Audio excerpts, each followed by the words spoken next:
Stay open. Members of the board, the organization. Our policy has always been to open our board meetings with a word of prayer. And I'd like to ask all of you to stand and ask Brother Edwards to say a short prayer. Our Father in heaven, as we come into the deliberations of this meeting, be with each and every one of us. Instill in us that Thou art the power on high, and Thou art the giver of all good things. Be with us now as we go into these deliberations. Guide us and direct us in whatever we may do. And may each word that we say and each thing that we do be for the good of the working people of the state of Mississippi. These things we ask in Jesus' name and for his sake. Amen. Did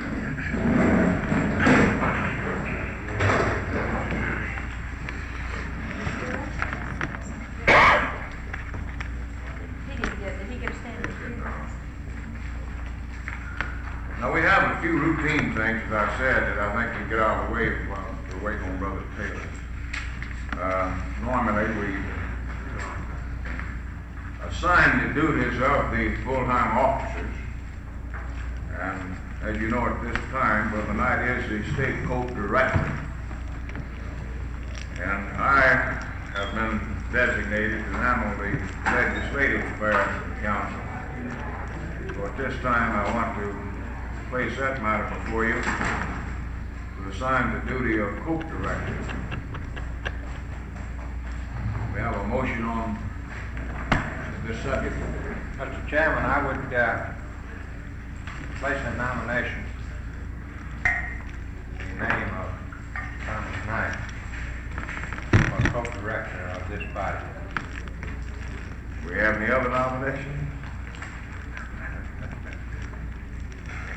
I hear any other nominations? We had to get a second. Yes, no nominations. For the third and final call, any other nominations? We have none. Brother Knight has been selected as co-director by acclamation. Of course, you're going to have a tough go of it there for a while. I heard some whispers. Like you.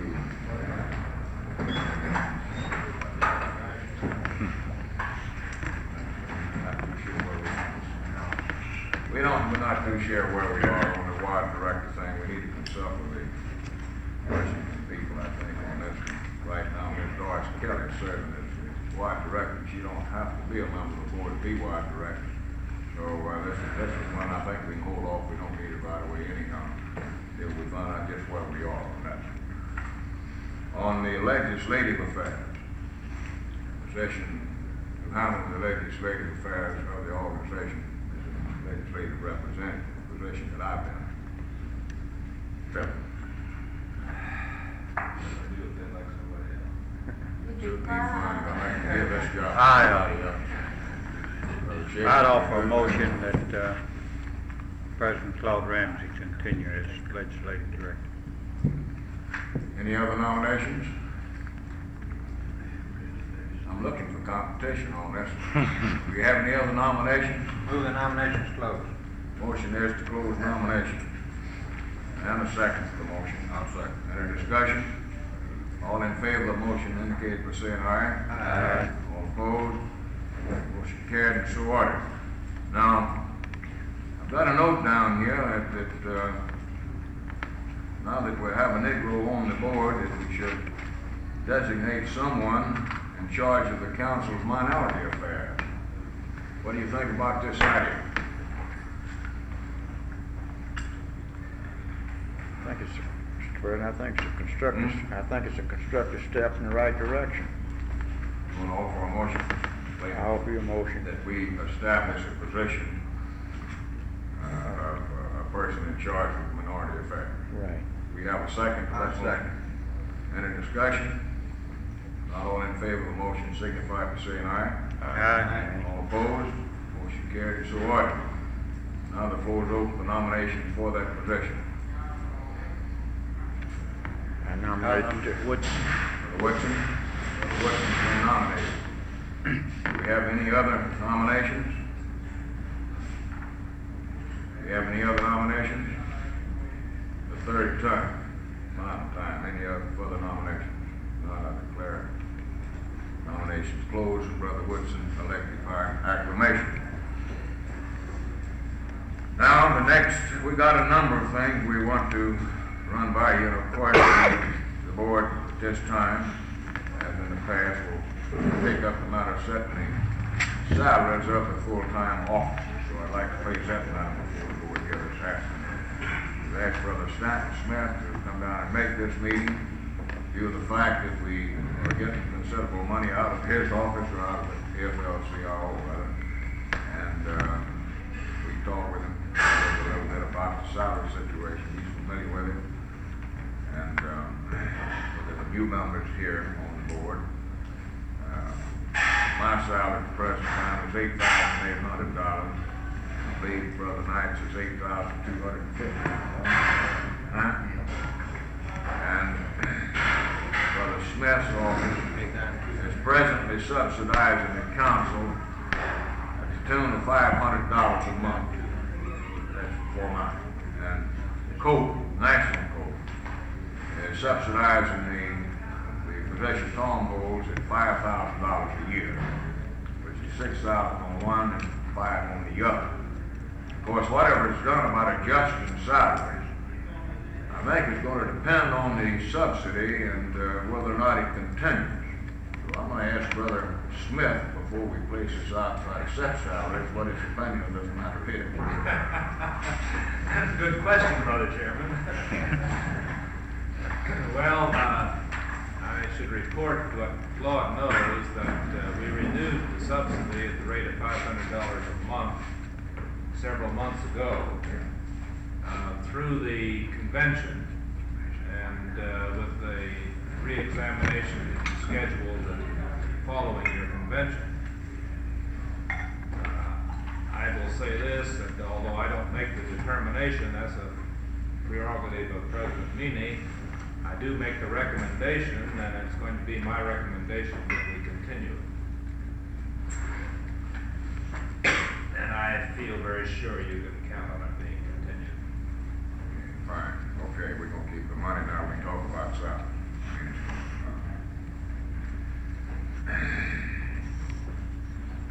I could add this, if it's in order. We surveyed the salaries paid to state federation officers back in 1961, that is before the year of 1961, which is 5 years ago. We're planning to make a new survey at this point to see what the salaries presently are. But at that time, 5 years ago, the median salary was between $11,000 and $12,000. And there have been substantial increases since then. So that even if we take the salary level paid to full-time state federation officers 5 years ago, your officers are $3,000 below the middle figure, median, or what you might call the average figure that's paid. Now these salaries, of course, range from something less than that, although the smallest full-time salary is not much below what was not at that time, much below what you're now getting. And it ranges upward considerably in excess of that. This depends in part, of course, upon the financial ability of the state federation to pay salaries. So that your larger federations like New York State or California or Illinois or Pennsylvania obviously pay sizable salaries that are considerably in excess of the general level because they're financially able to do so. Many more members affiliated. However, that is not should not be the sole consideration in fixing compensation. Should be considered the level of ability that you need in these jobs and what you're going to have to pay in order to get competent men to serve in these positions. sometimes difficult for members of unions whose level of wages is somewhat below these figures to feel that these are not high salaries even at the level they now are. On the other hand, in some of the skilled trades, you will find that these salaries would be considered somewhat mediocre and low, because we have within the labor movement a rather wide range of earning capacity. So you really can't compare it with the wages or the salaries of union members. You have to base it upon the level of ability and the amount of salary that's necessary to attract the kind of men who can hold down the jobs and to do the kind of a job you want done for the Mississippi labor movement. I just say the decision, of course, is yours. But I just say that you are substantially below the average compensation that you're paying. And these things will be taken into consideration in determining what you do. President Meany is not necessarily bound by 3.2. Oh, no. I was gonna raise that question. Matter of fact, we're not very much impressed with 3.2. It sounds like prohibition bigger. Do you have any recommendations on this subject, Brother Smith? Did you give it any thought? Well, of course, I'm in favor of paying good salaries. I mean, about setting the salaries in this particular situation, and as much as you're gonna be putting money on here, Steve. Well, I don't know that we would necessarily be willing to increase our subsidy, because we don't base that on the level of compensation paid to the officers and the employees. The office employees would be kind of the consideration in this also. As long as those are within reason, why, it wouldn't affect our judgment on whether or not we should continue our subsidy or the amount of it. Brother Smith, I could I think ask if you a question? they raised your salary to $50,000 a year, Well, you yeah. might say, well, you don't need any subsidy from us. We'd need more, Steve. But, We cut it. If we cut his salary some, we could get more subsidy. on the other hand, if you underpay your officers and expect them to perform a job and not really living up to your capabilities, we'd say, well, this is the negative factor, and we might not be willing to give you as much subsidy. Brother Smith, could I ask you a Yeah, question? sure. The amount of subsidy, what is the comparison with other state bodies? What is the comparison of the subsidy here with others, with that given by the National AFL-CIO to other state bodies? Well, we don't generally subsidize state operations. In other words, we don't have any general policy of subsidizing all of them. There are only a few that we do subsidize. Small. Yeah, I These are the understand ones that that. are smaller, who have particularly difficult problems, and who have the need for it. In other words, we do it on a case-by-case basis. But $500 a month, which is what you're getting, is as large a subsidy as we have ever given to any state body. That answers my question. I don't say that we wouldn't get a larger one. It would depend on the particular situation. Well, I made an announcement at the last board meeting. Maybe I should explain this to the new board members, that I got to the point that I could no longer afford the position. I've spent more money than I've been making ever since I've been on the job. As a matter of fact, I've about spent whatever money I'd saved up when I was in the paper mill. I was really making more money in the mill than I'm making now. See, I took a salary cut really to take on this job. Because a lot of our people don't understand this shit. So much, Mr. Clark. And also, not as young as I used to be. And if I stay with the job, I want the board, in addition to salary increases, to consider doing something about a pension plan. we have no pension plan whatsoever. And the insurance program, in my opinion, is not adequate. Neither Tom nor myself, I don't think that we have sufficient insurance coverage. These are the things I discussed with the board. Advised them of this, that if I was reelected in the matter of necessities, that I was gonna have to get a salary that I could live off of. And I wanted these other items also to be considered, and I also talked to Brother Smith about this thing. So, that's the situation that we have. It's a tough one for you to decide, but I think this, that you can increase the salaries without jeopardizing the financial condition of the council. If the 500 comes in because the affiliation pictures are improving, the ILG, if they settle their contract, which Russ seems to think they will, and get these groups reorganized, this is gonna mean about 2,000 more dues paying members, and I think we might well be able to hold our own with the increased expenses. It's my opinion that you're probably at the bottom of the list now on salaries. Yes, well, I'm sure we are. At one time, Arkansas was running about like we were, but they gave them a salary adjustment 2 or 3 years ago, and I'm sure they were. I don't think there's any state that's paying as little as you are. You'd have thought of like me and Tom to get out of the room while you kick this one around? Well, I would like a little information, Yeah. frankly, Mr. President, before you did that. I would, just for a figure to start to throw it out there on, and frankly, I think with the job that's been done and we expect in the future,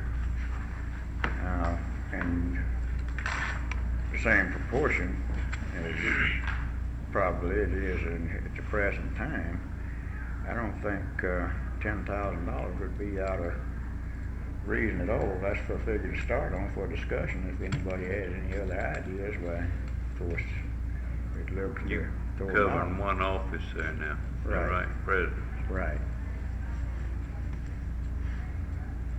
You suggesting the salary of the president be increased to 10,000?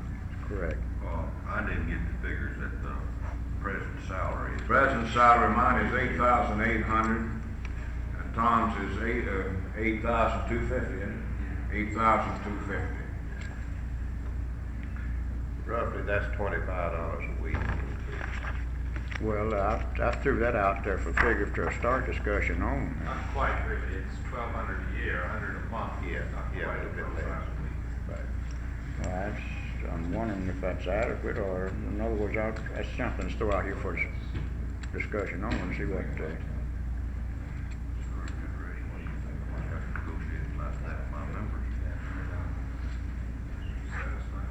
I think I can go with this, try this, If I continue to go in the hole, and I'll come back to the next board. This thing ought to be considered in terms of your total problem. Yeah, You have insurance and medical surgical program which is the same as the AFL-CIO's national office has through Union Labor Life. That covers the officers and the employees. And the insurance, the life insurance that's included in this is half of your annual salary. yes, this would help that part out. And then the individual is permitted to add to that an additional amount up to $3,000. Yes, this would improve the So that insurance. you'll get a little insurance improvement out of the 10,000. You move from 4,400 up to 5,000. Yes. And then I think the board might consider taking care of the additional $3,000 that is afforded by the plan. The cost of that is very small. I'm not sure just what the figures are, but it's not very large. well, the figure that I had suggested there, I didn't have in mind including that in additional insurance or retirement plan No, either. I realized that you didn't, but I was just throwing that out because I think when you look at your problem, you need to look at the whole problem, not just part of it. Right. Well, if the board wants to set it at $10,000, I think I can get along on that with the improvements in the insurance program.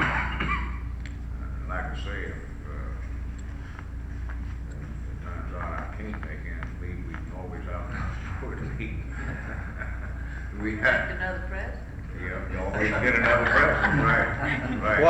What will be the additional cost on insurance to the council? I'm not too sure, this is something we have. On the additional 3,000, there's no cost for it's an automatic half of your salary coverage in the plan that you have.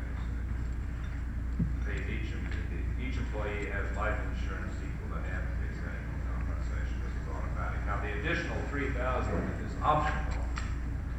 The cost of that is very small. I have that, but I don't know how much it is because they deduct once a month from my salary the insurance. But in addition to that added life insurance, I also carry extra accident insurance because of all the travel I do.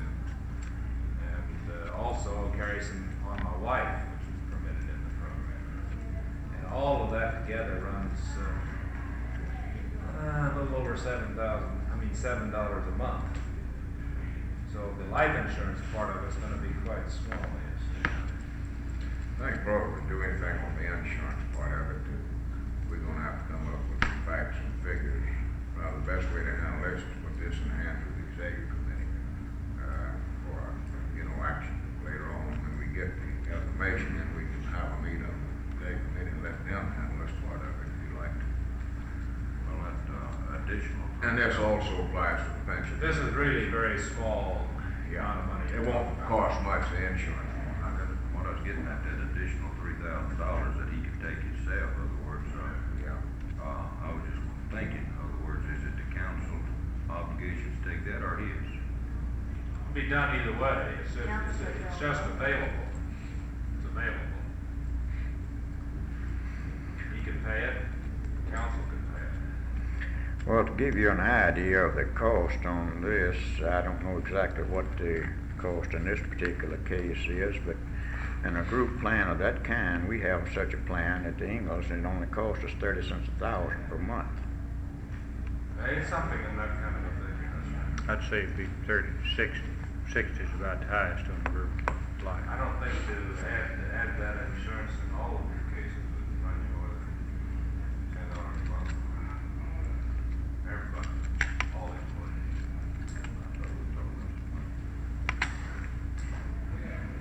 Well, I think we've discussed it enough to dispose of the salary part of it, I hear a motion to set the salaries, Mr. President.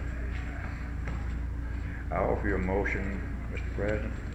Mr. President's salary will be set at $10,000. There are other items we discussed to be taken up at a later date with the executive committee. Executive committee. Okay, took care of all of it in one motion. We get a second to that motion? Second. Any discussion on the motion?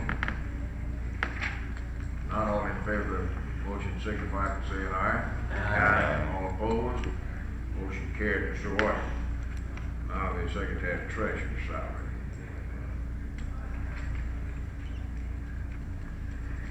We've got suggestions on that. Mr. Chairman, I offer you a motion that the same increase,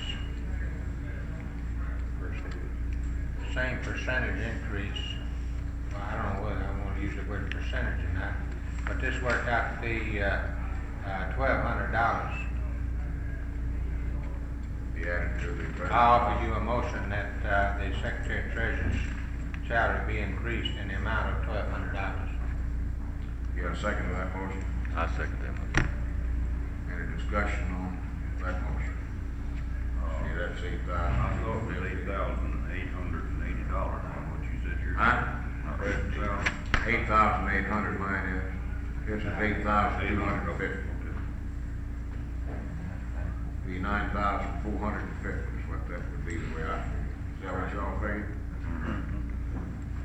We have any discussion on that motion? Yeah, all second.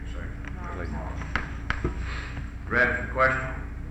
All in favor of the motion signify by saying aye. Aye. All opposed? Motion carried, so ordered.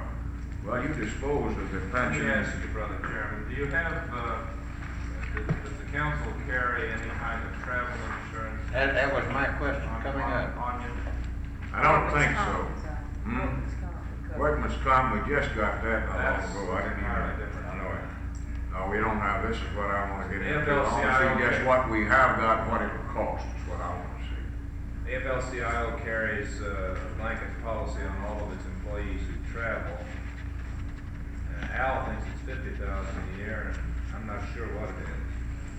But we'll get this. You can, I think you may be able to get it through the AFL-CIO as part of there, and the cost for that is quite low. But it seems to me you have a responsibility with these two officers who are required to do a lot of traveling and do it by automobile, and who are therefore always in danger of being crippled or killed by an automobile accident. That you have a responsibility to their families, for them to protect them from this unusual risk that they run.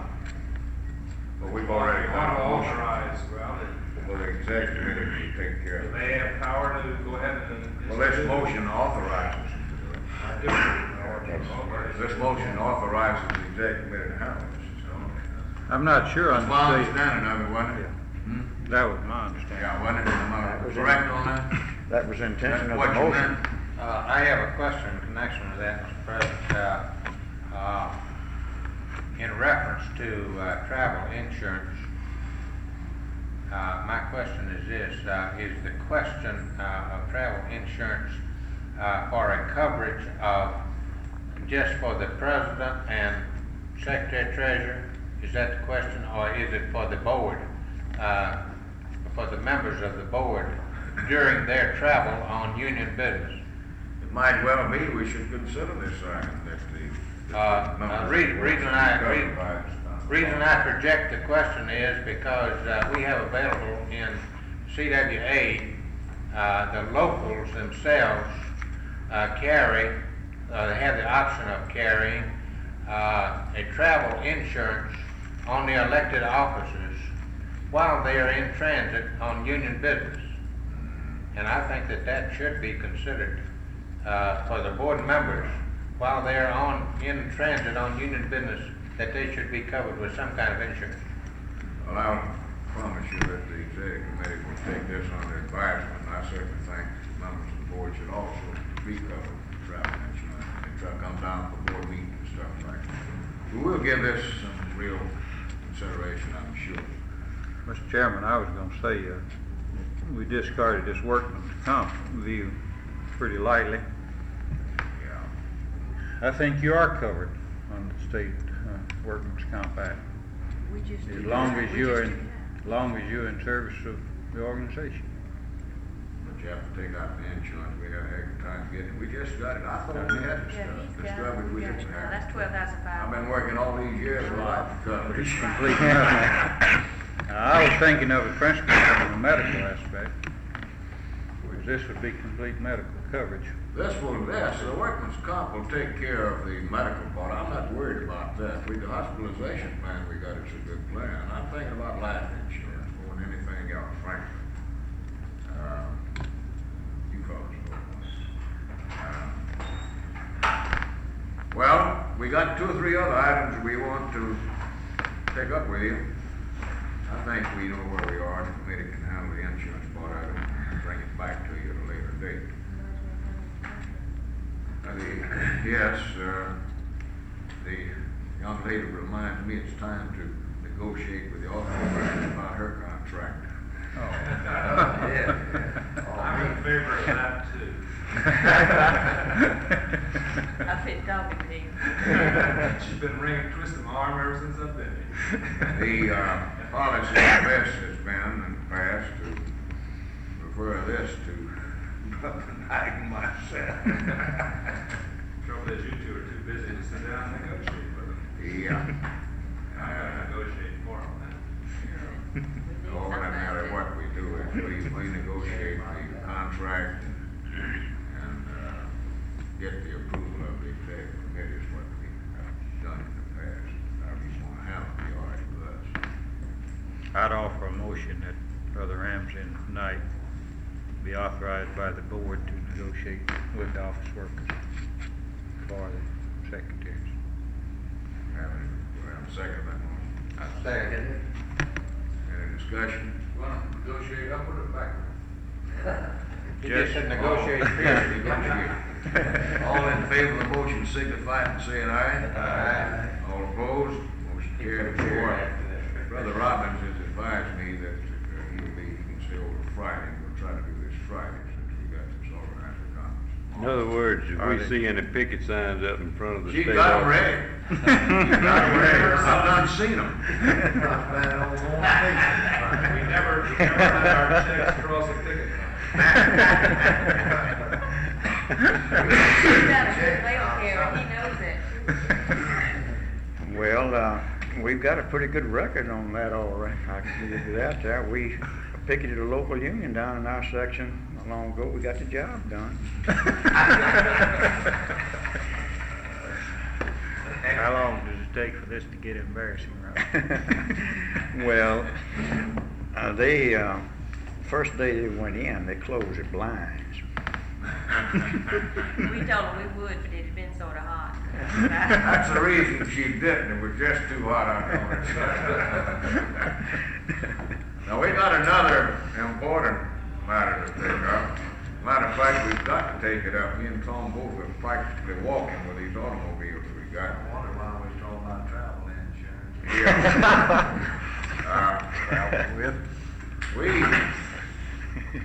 I want the board this time to establish a policy whereby we can purchase an automobile when the proper time comes.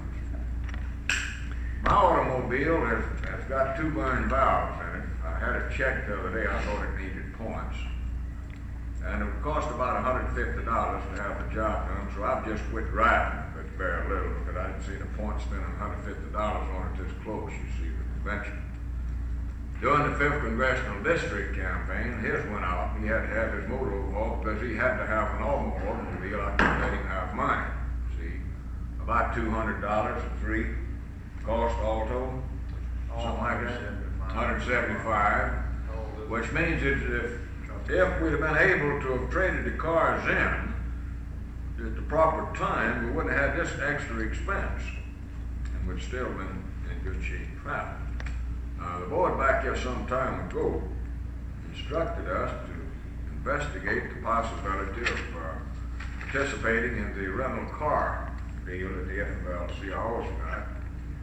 And we talked to Bill Schnitzler about this coming from the airport the other day, but we found out that we're the stepchildren of this organization, and it'd be impossible for us to participate in the car rental phase of the FLCR. And they give us all kinds of excuses about some problems they've had around about the country.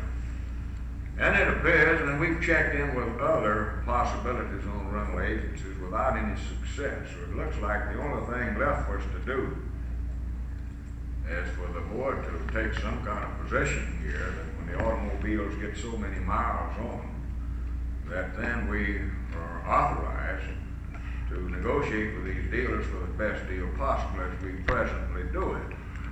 Save this kind of expense.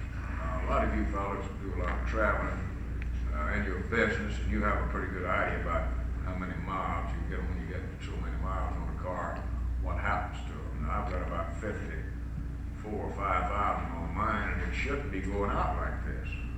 I put 90,000 on that old Chevrolet. I got 120 on mine. Got 120 on mine. How many you got on yours, Tom? Oh, I got About 60? About 60 on yours? I've loped the last 5 or 6.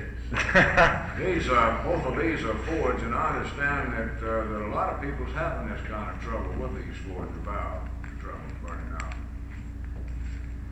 So what you want to do for us about these You guys just automobiles? have too heavy a foot. I've driven mine 120,000 miles, never had any trouble with it. What kind you got? Ford Falcon. Let's put them in a It's pouch. all right, they just didn't get a good amount of time. No, put 120,000 miles on the Ford either. Jack, what kind of policies your organization got in furnish your automobile? What's the policy? You have a policy? If you can call it a policy, we have 2 automobiles, and of course Bob and I travel together and separately. Normally in 3 years we can get about 90,000 miles out of an automobile, and we trade it. We trade one this year, one next year, and then one miss a year. Trade every 3 years, 90 about 85, 90. Well, last I traded is 98,000. You might, how's your repair go? Oh, well, the last one was rather expensive. Had a 63 Chevrolet and it was rather expensive. And a lot of trouble with that, so I got a Ford. Now you tell me Ford's no good. 64 is a 64. Is That's it 64. I've got a 66 and so far it's real good. I only Well, have I 16,000. They do run the second, I think it- What's the months in a row, what, do you know, what kind of rate you take out? Every year? I think we probably come out on this thing pretty good if we trade these cars in every year when the sales come on, you see. You get a better trade in, huh? Trade every year, you're taking your biggest Right. Are you? appreciation. Are you? Every 2 years is much better. I tell you what, most of these rental things is 15, at least lease, every 15 months. Every 15 months? 15 to 18, I believe. What do you do? What's your That's expense? what we do. I believe 15 would be all right. I believe it would in this particular Let situation. me ask you, have you investigated the Avis rental Yeah, all of lease, them. not fleet, but lease Yes. purchase option? Yes. You can buy a car on that plan as an individual, which the council can pay for. You can buy, a Galaxy 500, just to give you an example of the type of car, for about $85 a month. At the end of the, either 2 years or 3 years, whichever way you want to set it up, you have the option of either selling the car or buying it at the unamortized portion of it, which in a car of that kind would run around $400, $500. What did you find out? Well, I called all the leasing, automobile leasing agencies in Jackson, and most of them do not lease cars on a long-range basis. Most of them lease just on a day-to-day basis or a couple of weeks or 3, something like that. Now, this Dumas Miller leases automobiles, Lloyd Ford leases cars. There's an AmeriCar leasing joint right across the street there. You can lease any kind of an automobile from them. They can provide any kind. There is a limit, a 2-year, 60,000 mile limit on it. Of course, they feature Dodge and Plymouth Chrysler products. And you can get a Dodge, full-grown Dodge from them, with everything but power windows for $95 a month. But all the repair bills comes out of your pocket. Now, that's no good. However, there's a 5-year, 50,000 mile guarantee on those things, but you know how that is. That's not worth the flip. Miller has a 2-year, 24 months, 60,000 mile limit. Thing, you can rent a car from them, air-conditioned car, automatic transmission, V8 engine, for $90 a month, but it's still the same thing. Repair bills extra. Of course, if there's any dents in the body, you're liable to fix those. They got to look perfect. There's no motor on the hood. They got to look spotless from the outside. So actually, I spent 2 or 3 days talking to leasing car leasing places here, and I don't see any deal that we could afford, because in addition to the rental, the lease price is all the tires, all this kind of stuff.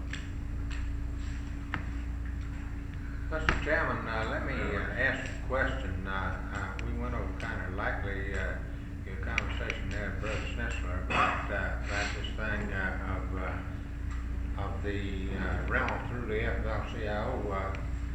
What is the problem there as far as they're just not available or what? We just can't participate. This is for the field staff. This is for the organizers and people like that. From the discussion there about trading yearly, 15 months, 18 months, in my opinion, why couldn't it be left to Claude at night to find out which would be most savings, which would be the best deal on a 15-month year basis or 18-month or 24 months, and we go along, give them that privilege. Shop around and see and use the cheapest method. Claude, this is of any, excuse me, Go ahead. This is just a matter of information to the board. Our contract on the FLCI was a 15-month contract. However, frequently, we run a couple of months over that. And almost always calculate on running at least 1 month over the 15.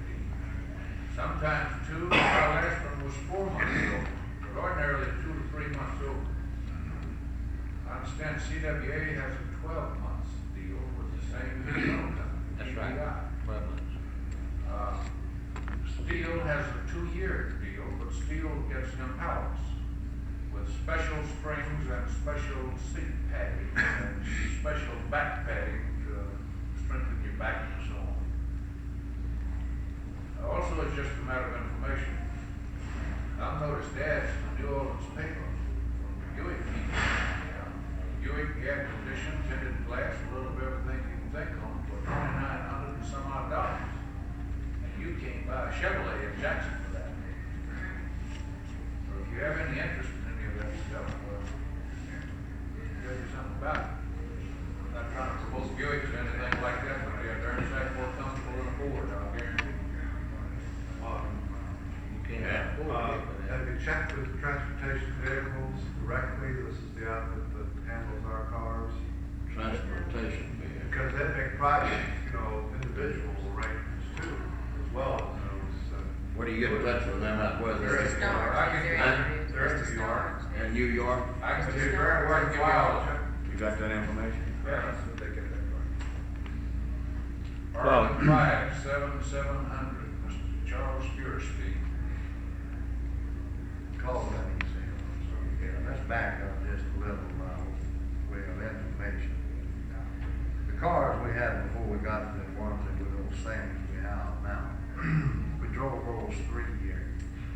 Got 95,000 out of one of them and about 85 out of the other. One of the things one of the reasons we bring this up, for this reason, about 2 or 3 months before we got permission from the board to get rid of those cars, we spent quite a bit of money on both of them. Now this is what we get. This was money that actually should have been spent by the council, see.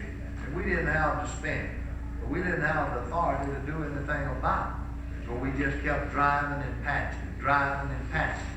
Now, we've had these 2 years, and we're in the same shape again. They've been that way, and both of us have been afoot here for all practical purposes for 2 months. And what, as he pointed out, he's had quite a bit of work done on his, but at least we got wised up here and didn't have a motor overhaul. I went ahead and did mine, as he pointed out, because there wasn't any choice. And then before I got about 10 miles down the road, and pretty near caught a fire with it. And I got it back to town, and it hadn't been any good since. What I'm saying is this, and the reason Paul put it to you as he did, that we feel under the present circumstances, or under the present situation under which we operate, that it's costing this council money that it shouldn't, and that we don't have the authority to really do anything to correct these situations. You understand what I'm talking about? A car goes kerflump to where it costs more money than you'll ever get out of it to put it back in operation. Yet still, we don't have any authority to really take any steps to correct the situation, which in the long run would be a lot cheaper on the council. That's the position we're in here, and what we're trying to say to you. Mr. Chairman, what I was going to say is, unless we can go on a rental basis, I don't think that the executive board would be in a position to say when would be the best time to trade cars. If you own your car outright, time comes that your mileage is getting high, but you don't want to trade off a new set of tires. Or or maybe a matter of minor repair, would put you over another set of tires, you hope. So to say that every 15 months it would be profitable to sell or to trade automobiles, I don't think we can do that, or 18 months or any other period of time. If we could go a rental basis and establish a monthly cost to the council and budget for that when that time came, we could do it. No loss and no gain. It might be that it works something out, like Al pointed out through this agency, if we give us some authority, of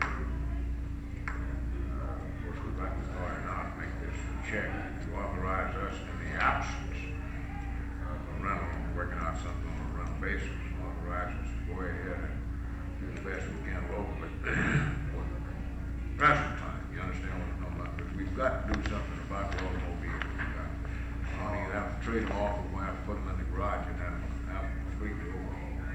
I would like to make a motion to this effect. And, call it tonight. Make the investigation of using rentals or buying new automobiles. And the one that they come up with, which they think would be more economical to the council, that will be what they will do. You got it. You get a second for the motion. Second. Second by Brother Moss. I think that will put us in a position of being able to at least do something about the immediate situation. We have any further discussion on that motion? All in favor of the motion signify by saying aye. Aye. All opposed? Motion carries, so ordered. Now,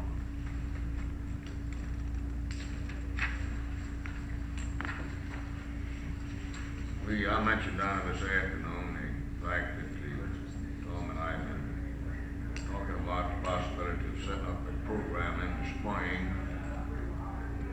along the lines of some of those that we've held in the past to go into the central body areas to try to begin laying the groundwork for successful political campaigns and elections, especially for the legislature. This is where we need to really go to work.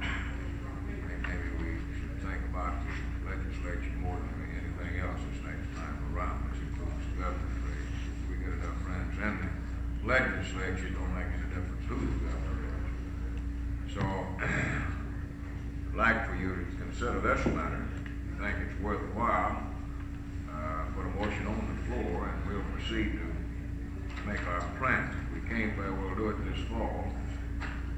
I think it would be better in the spring anyhow, since next year will be the election year. We've got the fair in October, which is right in the middle, you see. When you get too close to Christmas, it's a bad time. So what do you think about this idea? Might give us a matter of information at the present time down in our section. Our central body's got to be revived before we can do anything. Well, of course, this program will be designed to rejuvenate the central bodies, and this is one reason, we try to bring these programs around every year to help you fellows breathe a little life, It helps a little bit to have the state council officers to come around with this program every now and then. Kindle a little more interest, This is one of the reasons for it, right? We know what a tough job you fellows have got out of in that myself, It's tough to keep it going. Well, to give you an idea of what we're facing, for the last 2 months, I've met down there at the hall by myself. Before you get notices of the meetings out? I don't know, the secretary didn't write me a check with me, see. Well, what we'll have to do is come down there and see if we can't get them together. Well, I thought, Rejuvenate us. This is going here, we got several that's in the same position. Places where we used to have real strong I thought we were in a bad way, but thank God we're a little bit better now. What do you fellas think about the idea?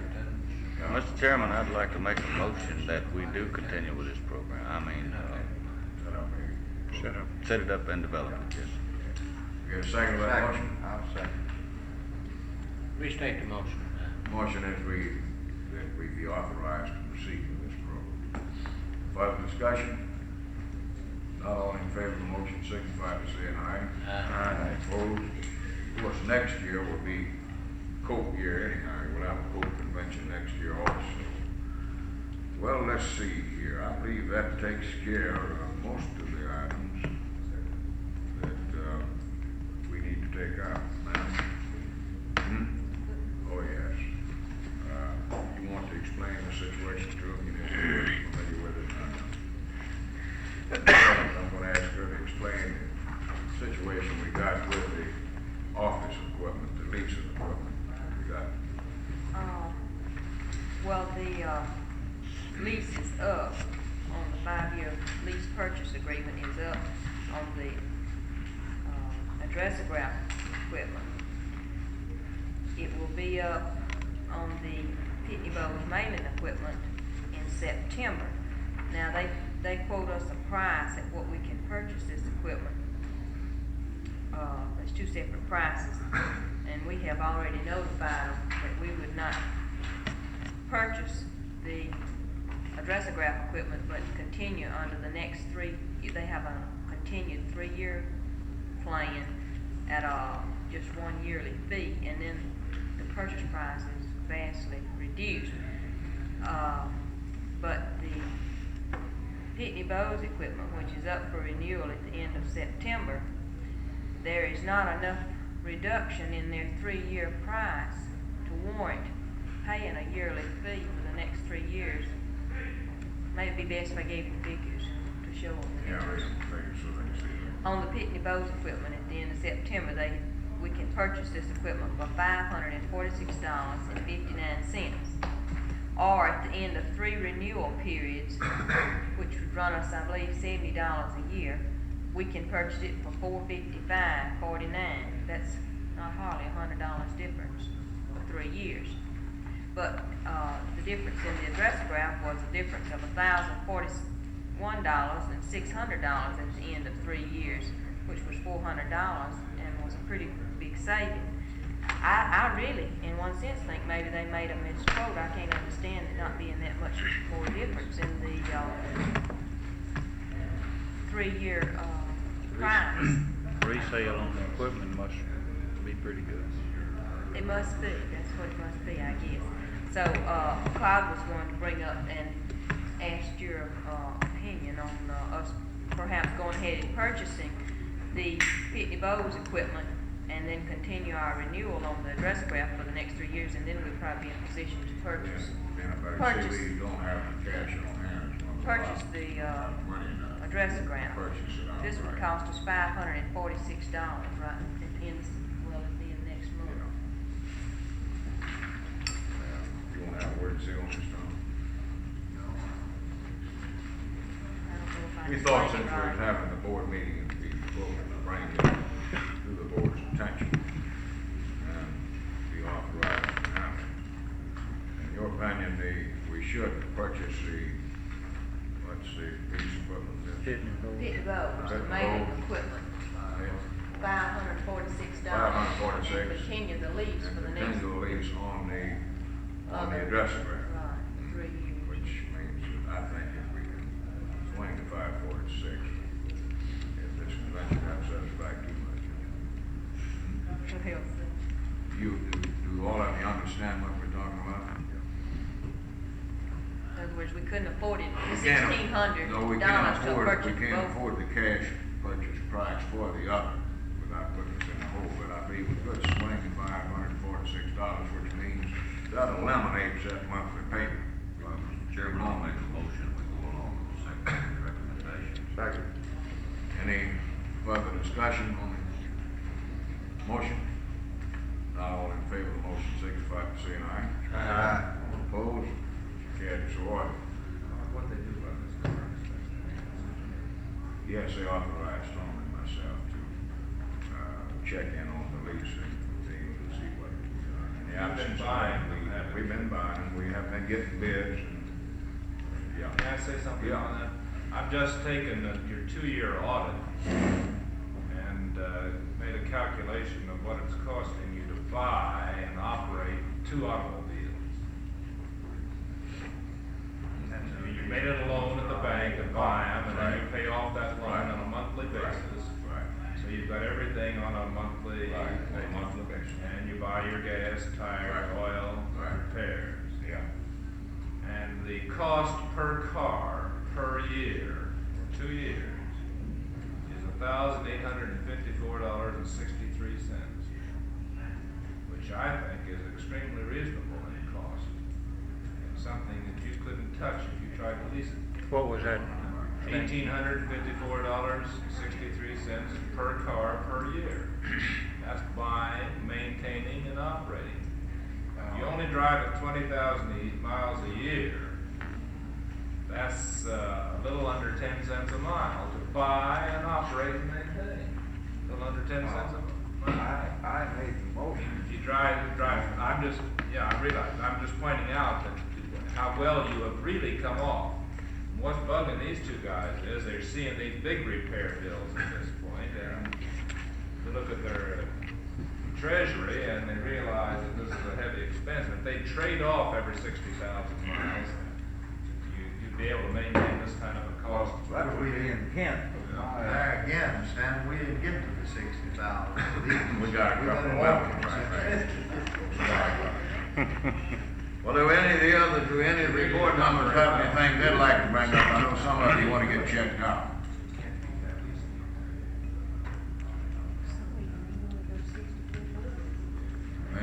Do any of you, Tom, do you have anything else to bring to the board's attention? I can't think of anything right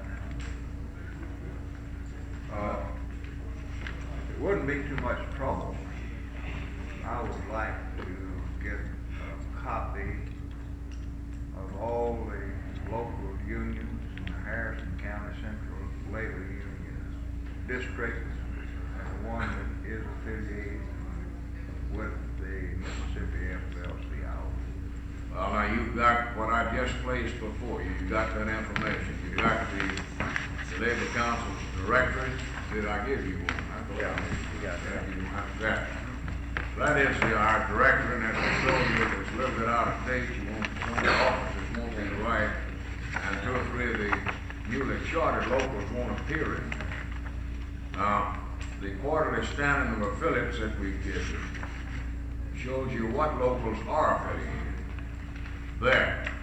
So you take your quarterly standing of affiliates and check it out against the directory that you have, and then we'll come up with the locals that's not affiliated with the state organization. That's the reason I went over and got that, brought it over here, so you'd have that information. And we would certainly appreciate anything that any of you can do on this affiliation problem. And if after you talk to some of these locals, they feel that they would like Tom and myself want to make one of the meetings, we'll do our best to work something out where one of us can come over.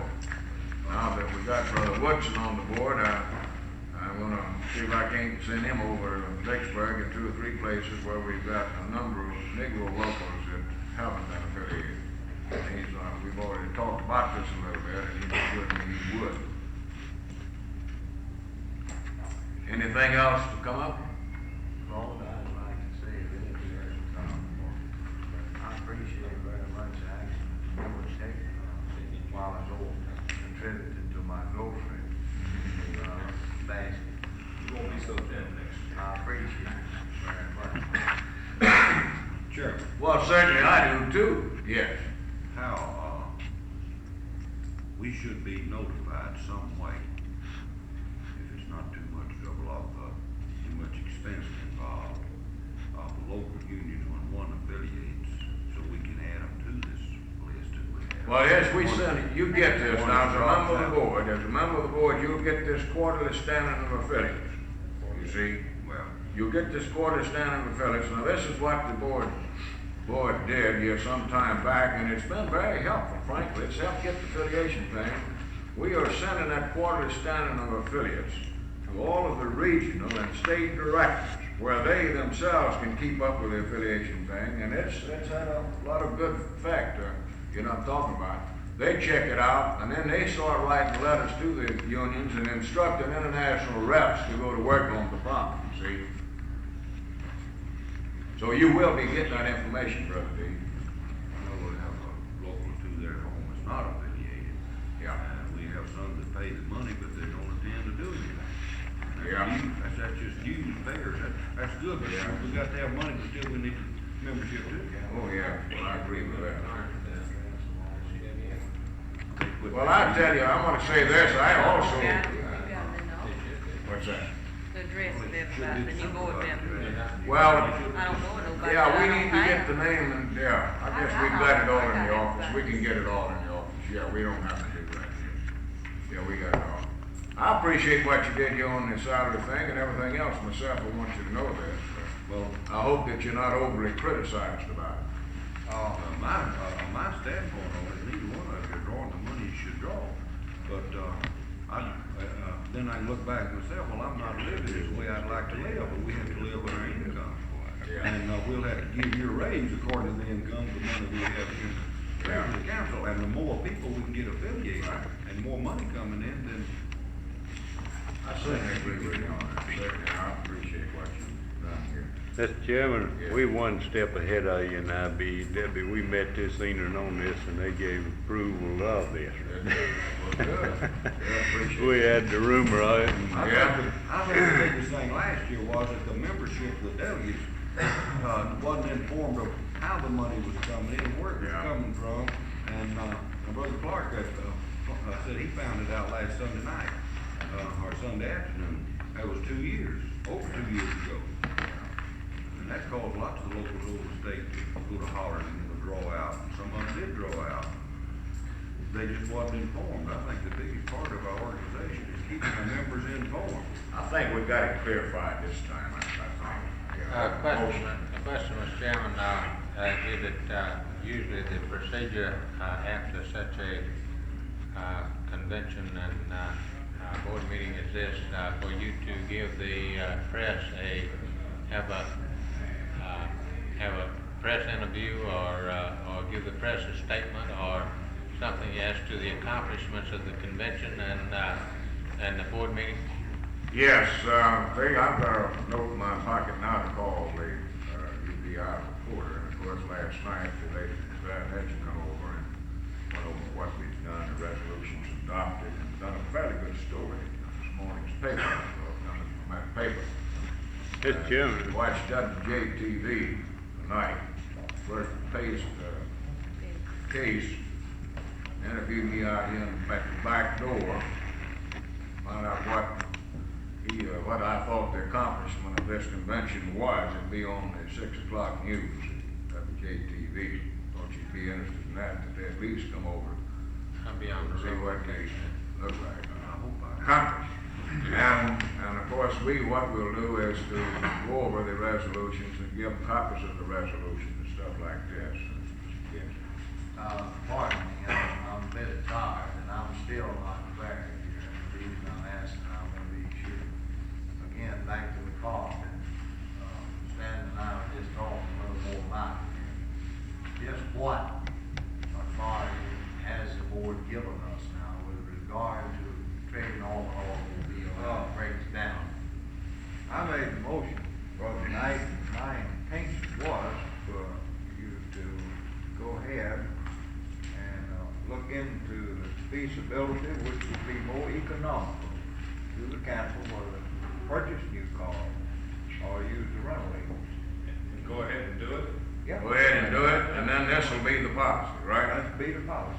Then when you get one of the voters again, So you've got the authority to go make the deal in, huh? This is how I understood it myself, that's what you Usually meant. if going back so much, but I'm just. Oh, that Don't won't- have to wait and be walking around here till we can get together and decide something. That was my Yeah. intention. You're really getting all very, you can't lease with that. I'd like to ask one thing. Is it possible on these releases, thing like the United Press International, our paper anywhere ain't gonna put it that way, I doubt. If I get that to you, is there any way you can straighten it up and make it be as you quoted it? And No, there's no way you can have these papers, this is what one of the major problems is, and I don't know how long it's gonna take our members to realize that these darn papers, are our enemies. We don't have one paper in the state, in my opinion, it's not that way.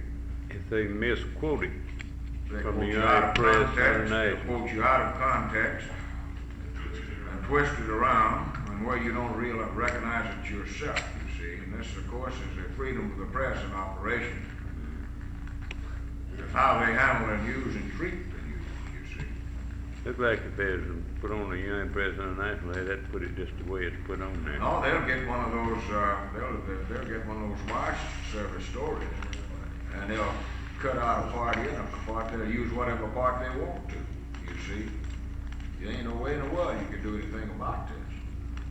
Of course, on the editorial pages, they certainly, I mean, what to do there is carry their own opinion, at least what they're supposed to, but about 90% of the papers here in this state, and Glad Legend, particularly, you can't tell when you're reading a news story or an editorial on the front page, can you? Half the time. Right.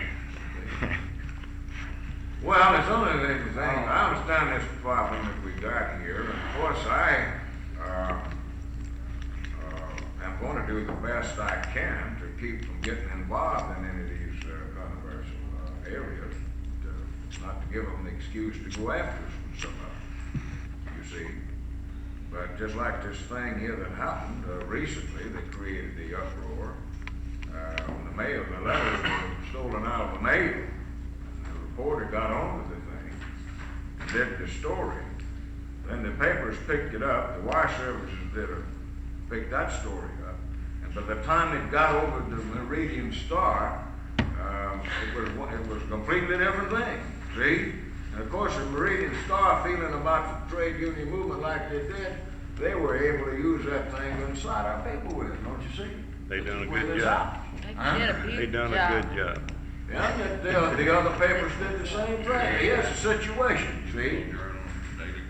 See, yeah, let me explain to you people what happened. And it's, when the MEC had their meeting here in Jackson, I think it was April the 4th. Now, I passed out copies of the Daily News story on where the MEC and their meeting laid out before their people a blueprint, if you please, for the business people in this area, in this state, to put together a coalition of business and Negroes. And that statement, if you read it, they proposed to put on a full-time man in these areas to work on voter registration education. Well, this was when I got hold of Robert Woodson and all the Negro labor leaders I could, you know, and some of these other Negro leaders, and asked them to start moving, see? And this was what was done. So they got together and put the organization together and invited about, well, they wound up with an executive board of about 30-some-odd people on it, with an executive committee of 7 people with 2 labor leaders on it, and a former labor leader on it. It's dominated by labor, you see? Did you see? And what they had we- FDP representation on the 30 people. Well, the guy calls me up and he says, "What part are you playing at?" I said, "I'm playing no part. I've agreed to act as an advisor. And I will furnish them with voting records and stuff like this." Heidelberg America comes out with an editorial about the big plot between the FDP and the FLCRO had formed a coalition. That's about what we See? This is the way it goes. And the way it all got started, Clark, was when they stole the letters out of the mail. I'd like to send you a copy that I got it. I'll send you a copy if you hadn't seen it, what we had. I've seen most of the stuff the Marine Star gave. But I don't think you're going to have much more trouble like this because these boys got the organization going pretty well now.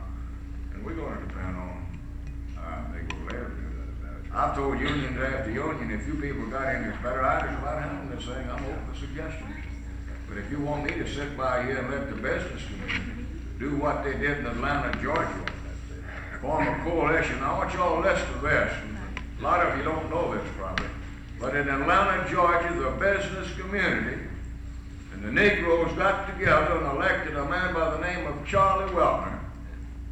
Goes to Congress, votes against most of our program, votes against repeal of 14B, you know, against 14B. But when the Voting Rights Act come up, he voted for the Voting Rights Act. And this is the danger we're in this state right now. It's just something like this. If we don't take the lead, the business community is gonna come along, and this is where we're gonna wind up, with people being elected to office. It's gonna vote against our legislative program, but they'll be voting for our civil rights legislation. This is what it's all about, see? Isn't this true, Al? This is the place. Well, I've kept you here a little longer than I thought you'd be. One more thing Yeah. I'd like to say, I don't know whose CLU jurisdiction they are in, but we have a new local, the aluminum workers in Mississippi, in Iuka. Now, it's just been recently organized, and I think they have the contract. Now, whoever district it's in, I'd be glad to work with you if you and write to those people, try to help to get them in your CLU in the state. We would like to have, I don't know who the officers are anyway. anyway. Court orders, they really had a battle with a shoot like. Iuka is growing union town. It's what? Getting to be a union Going, town. very close to the Tri-City's not. Tri-City area. And, they have. Well, we sure need some work done up on some of the characters, not legislation in that area. Do we have anything else that you want to take out? Claude, I'd like to mention this, you was talking about the CLU, interest in the Yeah, attendance. yeah. Well, I went to attend one in Columbus since I've been up there, and, there was one gentleman there pursuing that, so we didn't have the meeting, there wasn't enough to have it. So it would be good if, when you all have time to come up, try to create. We'll try to breathe a little life back in them next spring. I'd like to say something on the CLUs. I visited Tupelo CLU a month ago, meeting. I believe they had about 15 people at that wonderful meeting. They had a wonderful time. At our last meeting, was it July meeting, we had 27 people there. Well, that's excellent. Maybe you can tell these people how you're doing it. I know the answer, don't I? Now, Lee, how about your family? Well, we have We 12 can't to complain. 15 every month, so I guess They'll we're never lucky. get under You're doing pretty good. How is it in Heidelberg now that I don't get to attend them? Heidelberg has been having better. Well, I told you folks are gonna try to let you get out of here kinda early and get on the road. I'll entertain a motion to adjourn unless you have something you wanna bring up. I move that we adjourn, Mr. Chairman. Second motion, all in favor, say aye. Appreciate you coming out. I need to ask you a question.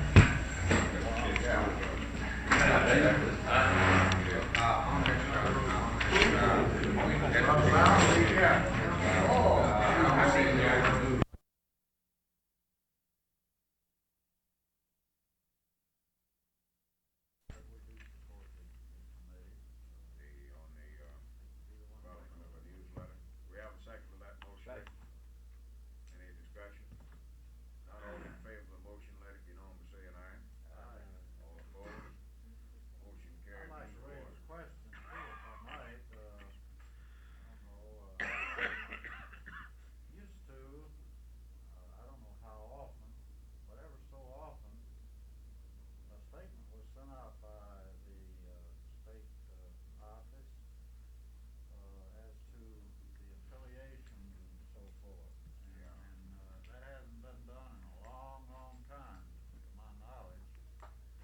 And I have people ask me frequently about the position of the council, how many affiliates do we have, and so on.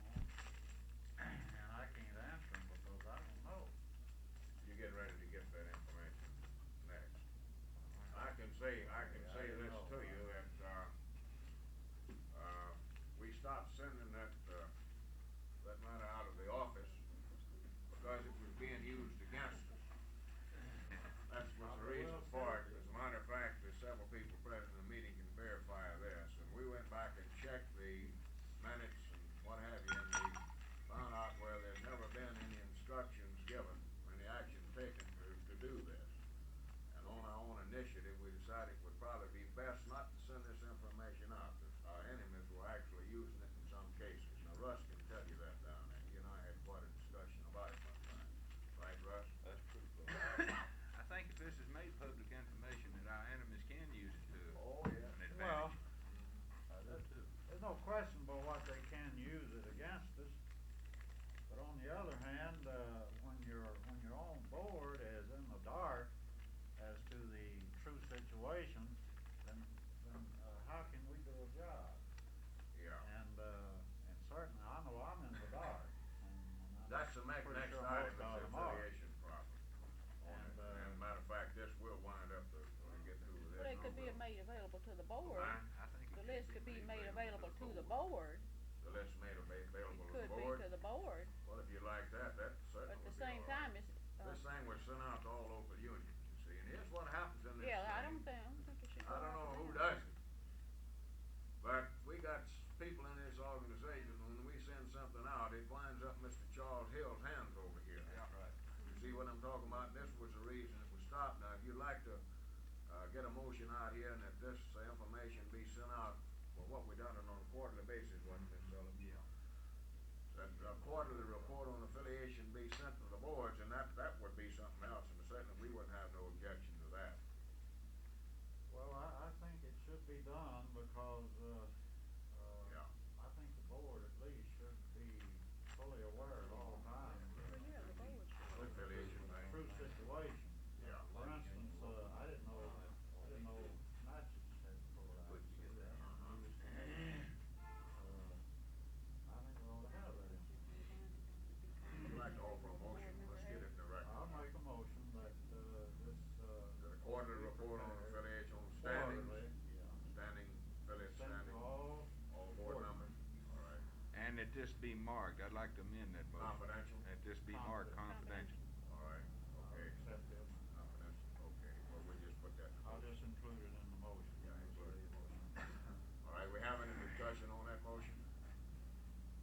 Not all in favor of the motion signify by saying aye. Aye. All opposed? Motion carried, so, yeah, the books, the auditors have the books, it'll take a little while to get this first one out to you on this last quarter. Yeah. Well, we have got problems. I wouldn't want to mislead you about problems.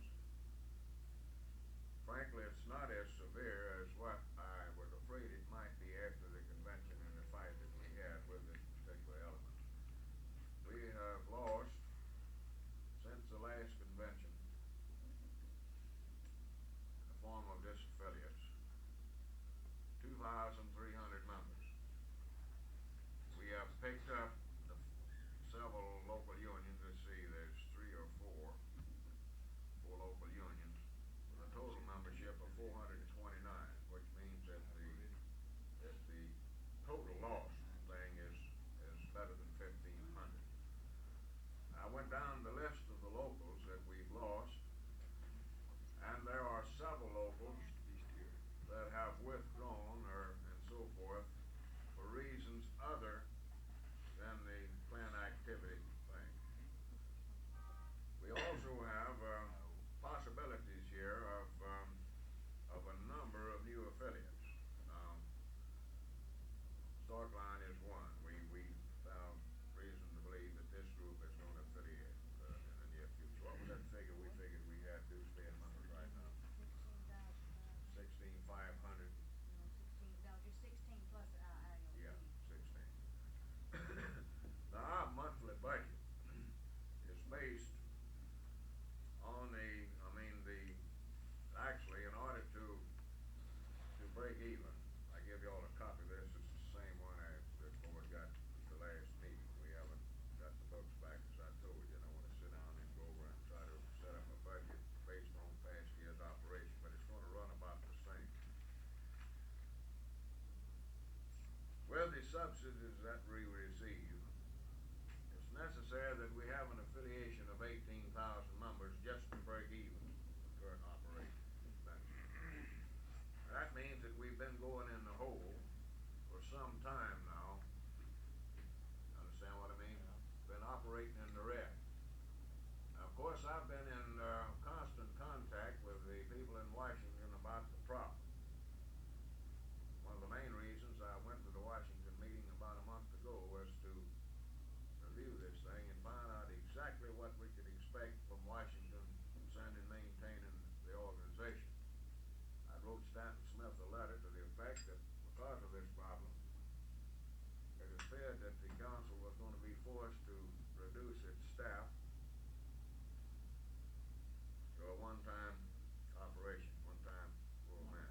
Because I had reviewed this with it before, and that I felt that probably I was going to be forced to resign and let the board then decide how they wanted to handle the situation. So they got themselves together up there and advised me if I'd stay on the job, that they'd see that the money was sent down here to keep the organization going. We're supposed to receive an additional $1,000 from them. We should have done got it. We hadn't got it by Monday or Tuesday of next week. I'll be on the phone. But they have assured us up there that they will put sufficient operating money in here to keep this organization going, you see.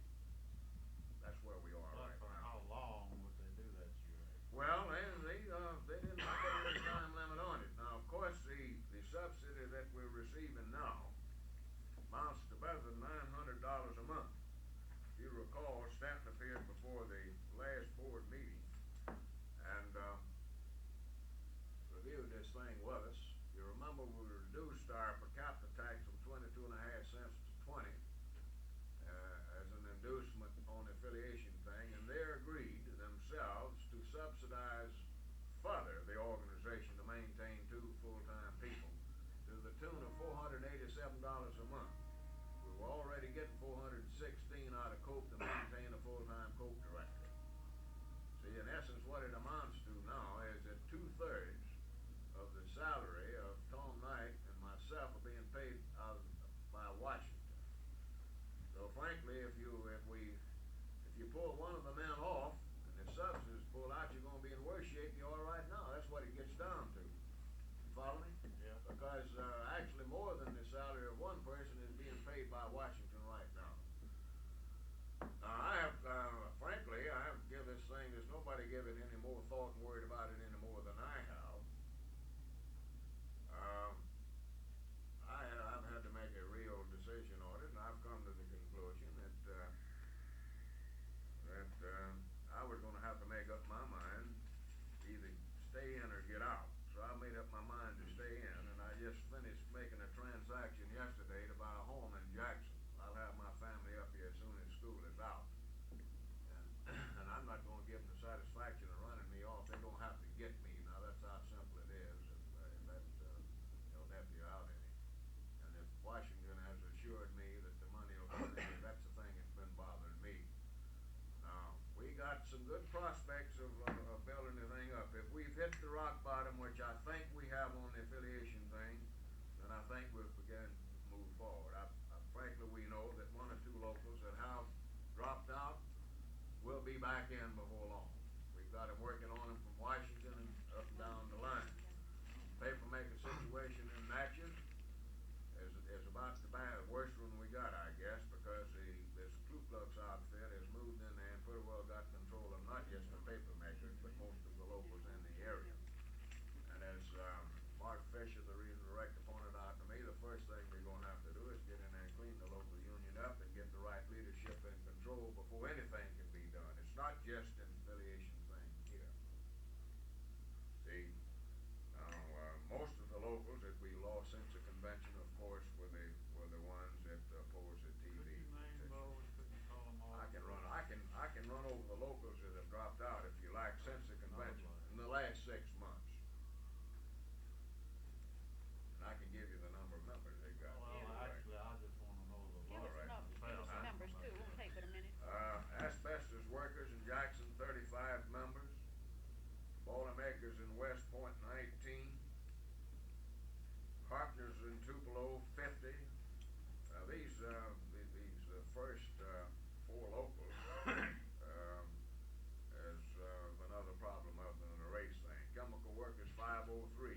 This is a local that had to strike with Valley Gas, and they hadn't got their problem straightened out yet. This They is a reaffiliated with CLU. This is a local that we've been carrying on the books. They sent we 2 did or 3 for a delegates while. to the CLU the other night too. And I think we'll get this group back. There's Yeah. 235 in there. This is one of the groups I think we can expect back. Incidentally, the Star Which one Club was group that? affiliated 235?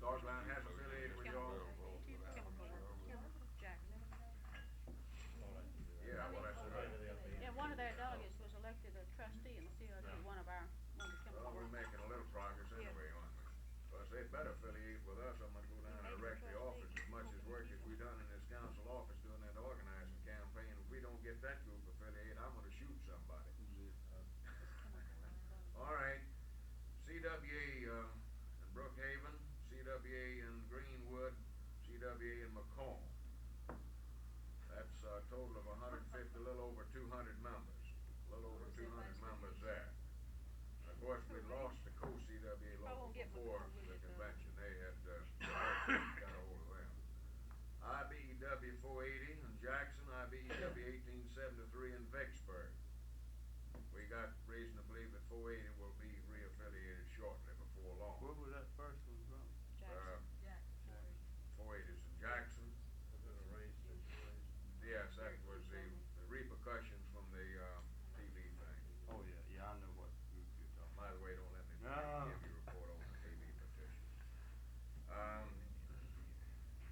Bottle blowers, Jackson's, 175 members. Well, wait a minute, let me back up here. I'm missing the firefighters. This is a good one. Firefighters in Jackson, 290 members. Firefighters in Heidelberg, 56 members. Firefighters in Pascagoula, 15 members. They just cleaned house. Yeah. We don't have, we have the firefighters at all there? You mean Well, the you just wait firefighters in Heidelberg are out? Yeah, they are out. When did this What about happen? Gulfport? Since the convention.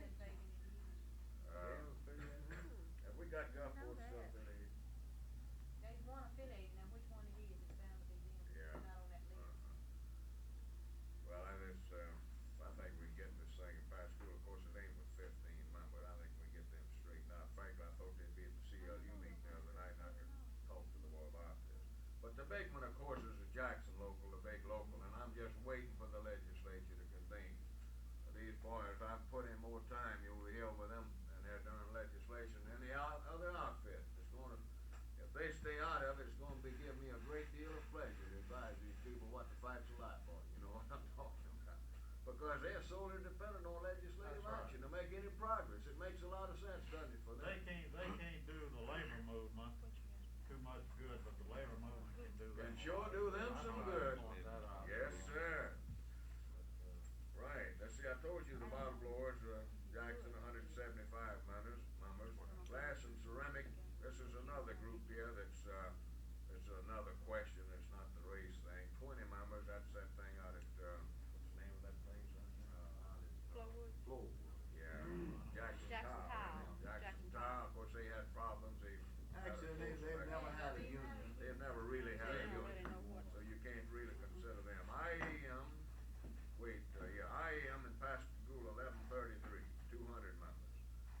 And I'm advised, and I've been down to see them, I'm advised that it's a matter of money with them, and the business agent tells me that he hopes that they'll be in a position to reaffiliate sometime around the middle of the year.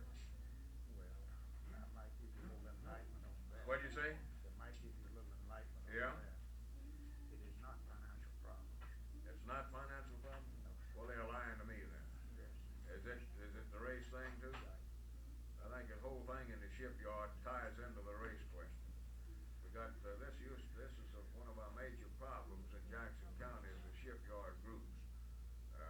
You know what I mean? Of course, we haven't had several of them affiliated for several years, like the Boilermakers. But the Boilermakers advise me that they have their affairs pretty well in shape where they can get in. I don't know whether the guy's pulling my leg or not, but anyhow, Robbie and I are going to work on this thing. As soon as they get the negotiations out of the way, I'm going to see if I can get an invitation to appear before the Metal Trades Council, the representative group down there.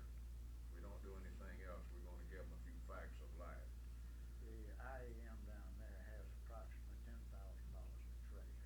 However, some of it is in the, one of the banks down there, associations, Yeah. and they do have the money. Okay, let's go on down the list.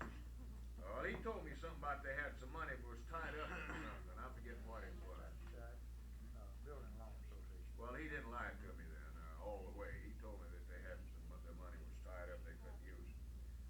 All right, paper makers in Natchez, 150 members. Plumbers in Greenville,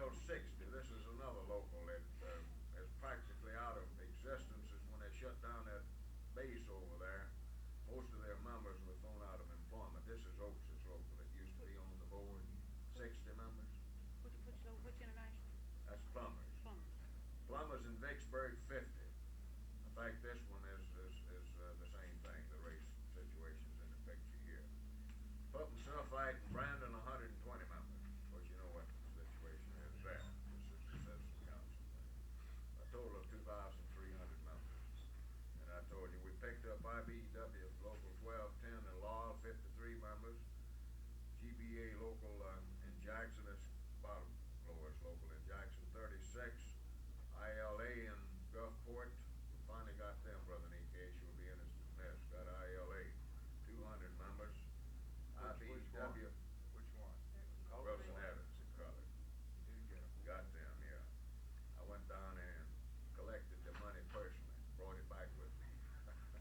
What was that local gonna bounce on? ILA, longshoreman. It ain't gonna What bounce on you lawnmowers this is time. That's a colored local, that's out at the plant, it's mostly niggers in the group. See, we've been raising unchecked from up here about the fact we got so many of these local unions that predominantly Negro and membership's not affiliated. Yeah, we having all these problems with the clan, you see. Now, 917 in Meridian, 140 members. This is a local that hadn't been affiliated since the old Federation days. This is an encouraging sign. IBEW is working on this thing, right, John?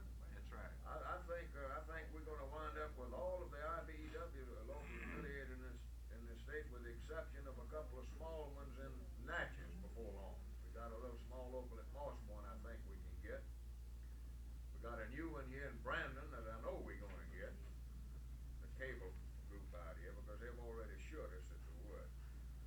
Anyhow, that was a total of 429 new affiliates. Now, we've got several good prospects that we know, we're under question of the doubt that we're going to pick up. I don't know the exact number of the locals. Carpenters here in Jackson, that's the Stork Line group.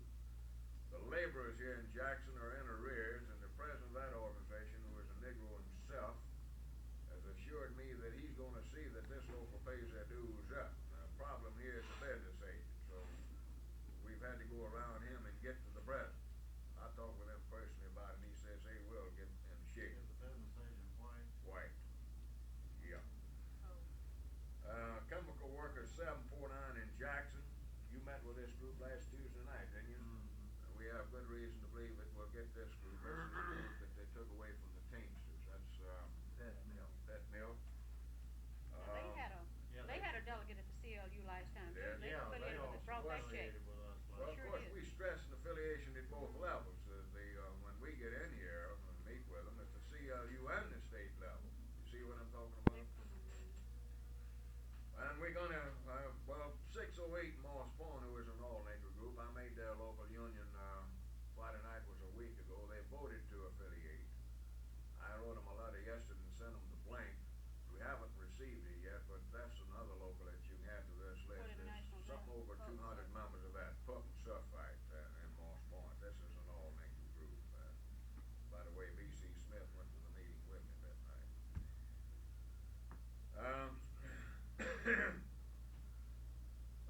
The rubber workers in Natchez, which we've never had. A large local down at 700-800 members.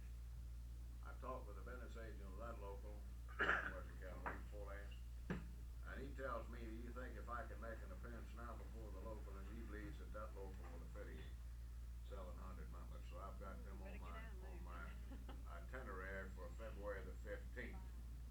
That's 700 members. Oh, the postal workers here in Jackson. We got, not the postal, we got the mail Letter carriers. carriers. Letter carriers. Letter carriers. We don't have the postal workers. Well, carriers. Yeah. Yeah, they do want Right, something else. CLU and other. We have prepared a letter. Ms. Phillips has sent out several of them already.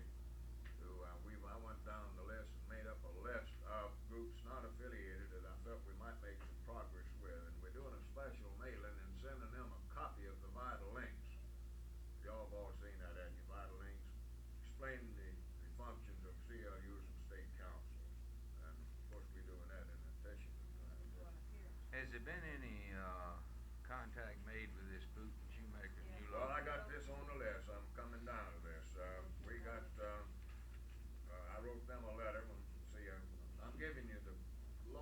feel reasonably sure we can get in the near future. The rubber workers in Natchez, putting sulfite in Natchez. Ray Huff was up here, that's his local, this is a white local, and he thinks that we'd be able to get them before long. That's what Huff tells me. We're gonna try to work out something to make an appearance for the meeting. I got to see this before I believe it.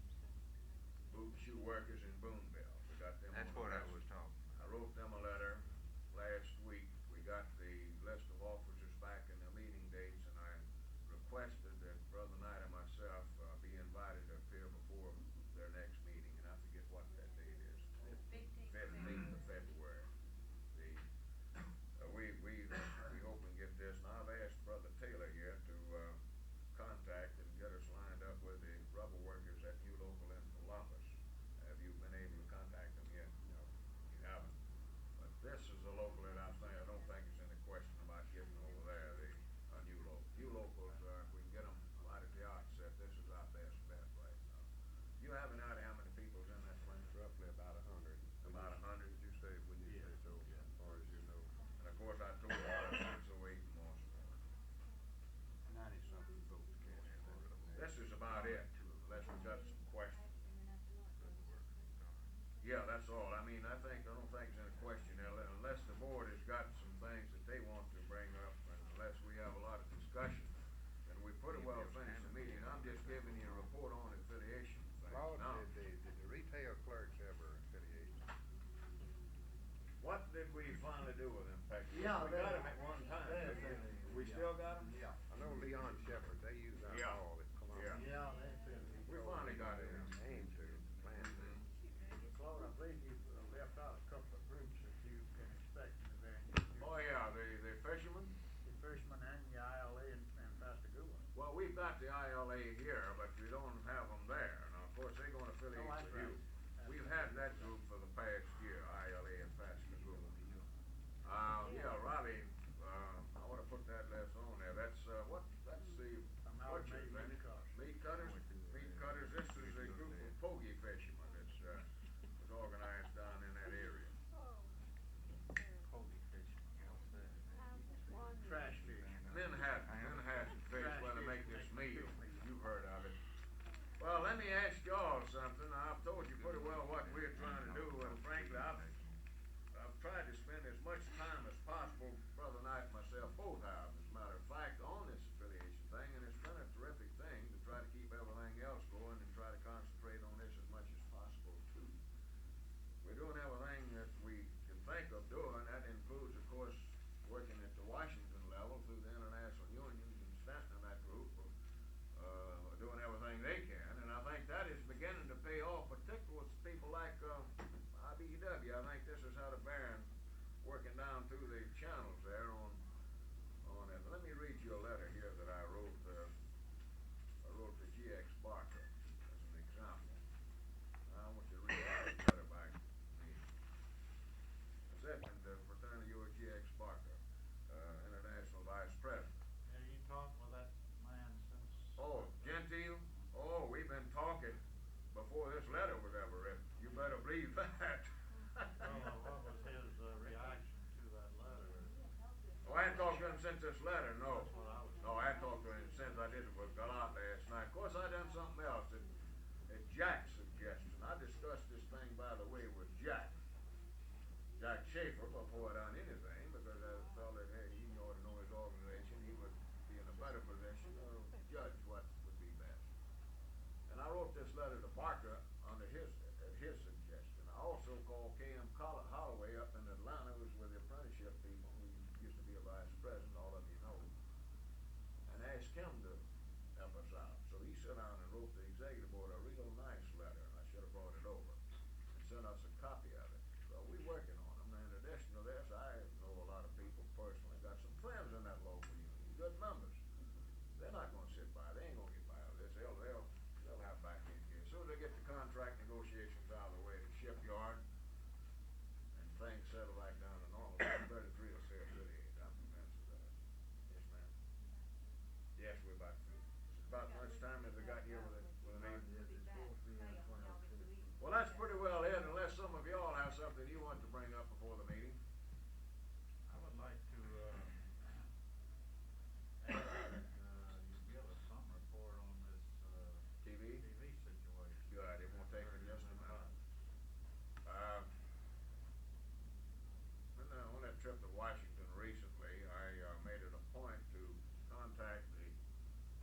associate counsel, the FLCIO, Tom Harris, who some of you know, concerning the petition that we filed with the FCC. The only thing that we had received in connection with this thing was well, of course, the company finally got around, the TV station finally got around to answering our petition, and they sent us a copy of their answer that they filed with the FCC. And we, in turn, acting through Weisenberg, had filed an amendment to our petition and answered some questions raised by their answer. This is all that I had learned since the convention. There hadn't been any new developments. I wanted to find out from the legal department if they had made any contact with the FCC, and if so, what the situation was. And this is what they advised me there. That, see my wife, tell her to come up here and eat with Ms. McMahon. They advised us that they had been in touch with the FCC. They had discussed this thing on several occasions with some of their attorneys and what have you. And that the FCC was very much disturbed about the right-wing programs being conducted by a number of TV and radio stations throughout the United States. And that they definitely wanted to have a hearing to air these things out. And that the petition that we had filed presented the best case that had been presented yet before. And it was the opinion of associate counsel that we would get a hearing in connection with the protest. Now, as the thing stands now, the TV station is operating without a license, and they are very much disturbed down there. We know this as a matter of fact. And those of you who live in the Jackson area that watch their programs, I think can testify to the fact that the station has cleaned their programming up considerably to what it was prior to the filing of this petition. If we had to come up with anything else, we've done that. In addition to that, of course, they still got Dick Sanders on their news staff. He was slated to go when they got it renewed. See? And the innocent thing about their answer to our petition, you'll be interested in this, I'm sure, is that their whole case is built around the news department.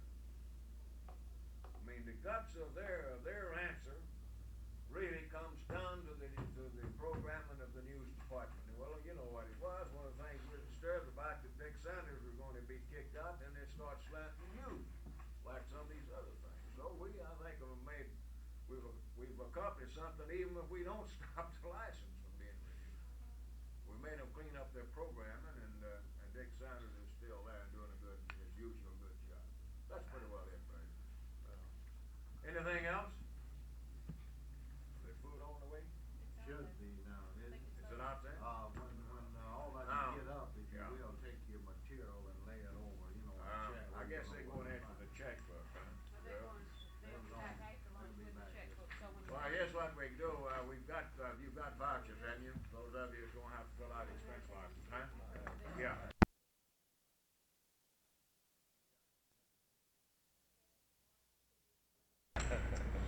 Testing 1, 2, 3, you know you. All right. I said Mrs. Carroll. Meeting will please come to order. I'd like to ask you to stand and ask Brother Taylor to give the invitation, please.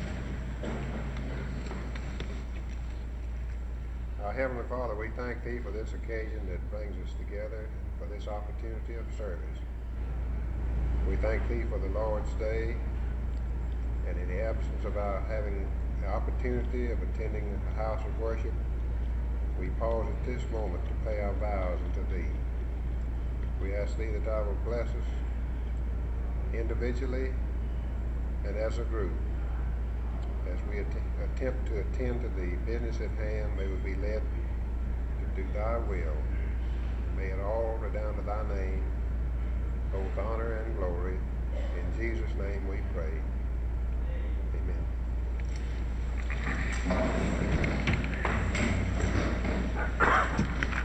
Well, we have quite a bit of business to take up this afternoon, and we hope that we can keep the meeting moving along as fast as possible. But we won't hold you here too long this afternoon. Now, you've got in front of you copies of the committees that have been appointed up until this point. And if you'll note, there's room to add to all of those committees. If you'd like to take a few minutes and glance over the committees, we can pause for a minute and let you do that. Would you like to do that? You get a chance to run over them? Get the machine off, and we'll give you. Not do we have a motion that the committees be approved? I make the motion. Second. Motion is that the committees as submitted to you be approved. Any discussion? Not all in favor of the motion signify by saying aye. Aye. All opposed? Motion carried and so ordered. Now we have several resolutions that we want to send to the board for action. Several that you haven't yet received. We put in the mail to you most of the ones that were to be submitted in the name of the board, and I assume that you haven't had a chance to read those. Before we go into that, I have one here that Tom and I thought ought to be submitted. I'd like to bring this one up first. It's a rough draft, and after I read it, you'll understand why we don't have it prepared. Matter of fact, I just got around to writing it yesterday. Whereas Brother Bert Bowers, a member of the Amalgamated Transit Union in Jackson, a past president of the Jackson Central Labor Union, and a vice president of the Mississippi FFL-CIO, is not able to be in attendance at this convention because of bad health.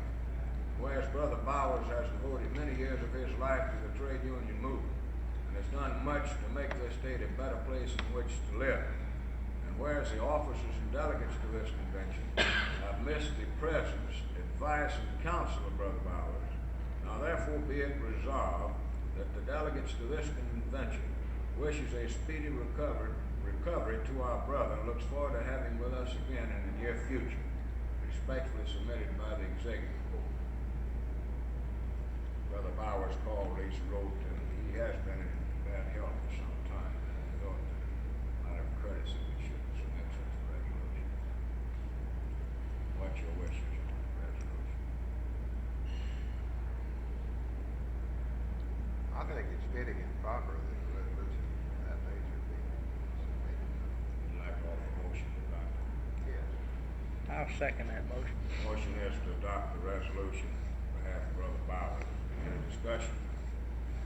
Not all in favor of the motion signify by saying aye. Aye. All opposed? Motion carried and so ordered. I'll leave that with you and you'll get Ms. Morgan to cut a stencil. Now, resolutions 1 and 2 deals with constitutional amendments to our Constitution that were sent out to you early in order that you would have an opportunity to study. Are you finding the need to read these resolutions in their entirety? Not. Resolution number 1 increases the number of vice presidents from 3 to 5. It was in line with the motion adopted by our last board meeting. I don't believe those you mailed out well, it must have, but it must not be number one. No, we sent those to you before these Oh. last, you got those way back. Right. I asked You wasn't in the last one. I asked the board when we sent those first 2 out, to let me know by a certain time Right. whether they found any Yeah, I'll have them in this next folder. changes to be made. If not, I'd assume they approved. So I didn't hear from anyone, and I assumed that they had been approved by the board, and we went ahead and run them off. Yeah, they were received early. Those were sent out in April. Our instructions were to draft the resolutions in line with the motion adopted at our last board meeting. Do you want to take action on those again? I assume your action at the last board meeting stands. Claude, might I say something on this resolution? Yes. I wasn't, here at the last board meeting, that's nobody's fault but my own. And if maybe I got the covering letter that, you said accompanied these, and I didn't make a complaint, maybe I'm late. But, I don't go along with, these being distributed to the central, no more than one from the central body area. what I'm thinking about here is the vice presidents coming from the congressional districts throughout the state. I don't know how any of the other board, I've looked at this one quite a bit, how any of the other board feel about it. This is just one opinion. That, was in our present constitution, the board and the members of the executive board are restricted the number from any international union. My feeling is that the vice presidents being elected from the congressional district in caucus by this district should not be restricted to any international union, and that the board would be restricted, but not the executive committee or the vice presidents. Well, in order to do that, you have to amend the Constitution in several different places. We had quite a bit of discussion about this particular resolution, the last board meeting, as I recall it. I was feeling at that time, you people correct me if I'm wrong, is that because of the one man, one vote idea, it wouldn't be right to give a congressional district a vice president had only a handful of members. Wasn't this the basis of this resolution, Brother Jackson? It was partly that, and also another thing, and I was the maker of the motion, so I guess I should defend the action the board took. There were several considerations, Brother Gillespie. One is that the congressional districts have changed several times during my lifetime, and as the population decreases or stays the same in Mississippi and increases in other sections of the country, occasionally we lose a district.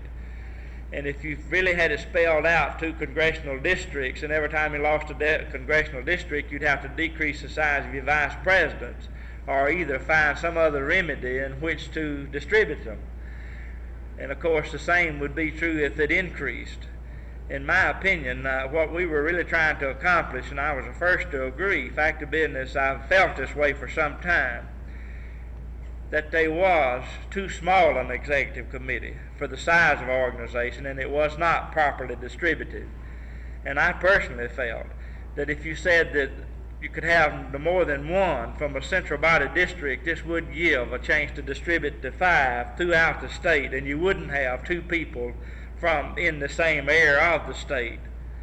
And I felt this would accomplish what we were really trying to do, distribute on a more fair basis the representation we had, and also increase that representation from 3 to 5, and this was the original motion. Well, I see the reason for this. What I was getting at was the people within the congressional districts having to say so of who represented them on the executive committee, rather than the whole state having to say so. I understand the point you're making, yes. Well, that wasn't covered in my motion. That wasn't covered in at all. That subject wasn't raised at all at the last meeting where this change was adopted. I'd suggest to you, Brother Gillespie, that if there's anyone else that feels as you do about this thing, that they have a right in the world to appear before the Constitution and Bylaws Committee. If the Constitution and Bylaws Committee can be convinced to do this, they can amend this resolution or adopt other changes to the Constitution on their own initiative. It might be a good idea for you to consider making amendments before the Constitution and Bylaws Committee. I wouldn't have any objection to it myself. I would. Somebody else would. I would not. No, that would be proper. However, Claude, I do feel, since the board did act in an official meeting on this resolution, and it has been in the hands of the board since early in April, and they had every opportunity to make comments. Fact of business, the letter I received in April asked for comments from the board members on these resolutions prior to them going to print. Then I feel, as far as this group is concerned, that we should stick with our original vote. Yeah. Okay, is that agreeable with everybody? That applies. Does that also apply to Resolution 2 now, constitutional amendment? that brings the Constitution in line with the rules and regulations of the FFL-CIO. That's really what it does, and kind of cuts out some of the ambiguous language in the existing Constitution. That's resolution number 2. We'll have to, I think, before we really go to print with this one and put it into the Constitution, it will have to be approved by Stanton Smith and George Meaner's office, at least, this particular resolution. Right. To make sure that it is in line with. Might be glad to refresh your memory on a couple of things in there that where the changes are. This is the one on eliminating secret ballots and stuff like that, which the rules and regulations as amended by the Executive Council makes it illegal any longer for election to be held by a secret ballot. And I think we're going to have to make it clear to some people that this is the reason this is being done, and not because the executive board here wanted to do it, but because it had to be done to be in line with the rules and regulations of the FFL-CIO. Did you bring those rules with you? Yeah, I got it. I don't think we're going to have to change. I've talked to Stanton Smith about this. I don't think that we'll have to change things too much.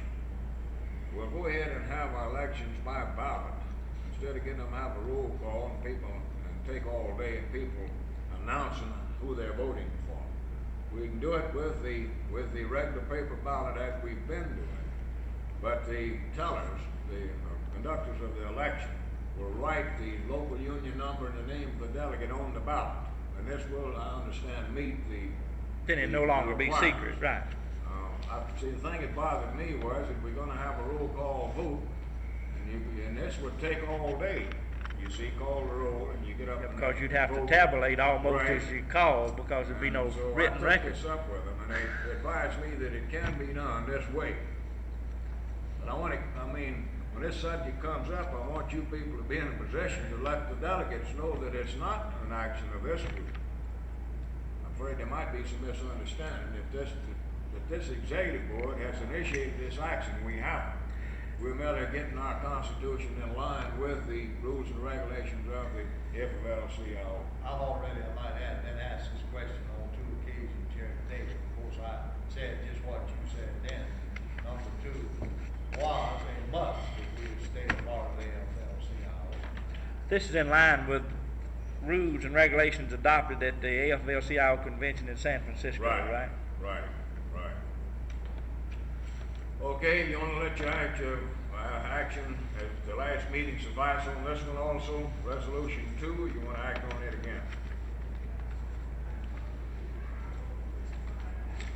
May I ask if you have spare copies of those? We will be getting, we could have gotten the kits, I guess, and give the kits about a minute. We're going to register and give you kits. I did bring them. Brother Bounds, we're going to register and give you kits, and they'll have all the resolutions in it. As soon as we get through with the board meeting, if that's good enough. All right, I'm going to make a suggestion here to you in order to expedite the meeting where we don't take quite so much time. Resolution number 2, submitted by the executive board. Why don't we just read the resolve part of it? Not all the whereas. This way we'll cut out on quite a bit of the time. This resolution number 3 is political education. Be it resolved that the delegates assembled in the 3rd biennial convention of the Mississippi FFL-CIO, July 25th, 27th, 1966, Jackson, Mississippi, go on record in total support of the political education program of Mississippi FFL-CIO. Be it further resolved that this convention call upon all FFL-CIO affiliates in Mississippi to participate and cooperate to the fullest extent in the expansion and strengthening of our efforts to bring about a more favorable political climate. Be it finally resolved that the slogan, every union member a qualified voter, be included in the adoption of this resolution, and a copy be mailed to each FFL-CIO organization in Mississippi. Mr. Kelly has offered that resolution. Would you like to offer a motion to adopt it, Ms. Kelly? Marcia? No, sir. Or it's the other one you got, that's right. I'm sorry, I didn't. We have a motion to adopt resolution I move that number we three. adopt. Second, any discussion? Is that resolution number 3? Number 3, yes. Political education. Political education. Any further discussion? Not all in favor of the motion, let it be known by saying aye. Aye. All opposed? Resolution number 4 deals with rural electric associations. Had a discussion about this, and Brother Schaefer and myself were, as a subcommittee that drafted. Now therefore be it resolved that the officers of the Mississippi FFL-CIO advise the National FFL-CIO of their anti-labor policy of the many rural electric associations in this state. And be it further resolved that the FFL-CIO be requested to withdraw future legislative support for REA until and unless these associations change their anti-union policies. You remember in our discussion, we talked about the problem Jack and him had been having with some of these anti-groups, and the FFL-CIO has supported legislation, and we thought we ought to submit a resolution on that. We have a motion to adopt resolution number 4. I move it be adopted. Second. Any discussion? Mr. Chairman, there's a few. Some of this may be typographical, some of it may be grammatical construction, but there's a few little items I think might need to see some changes.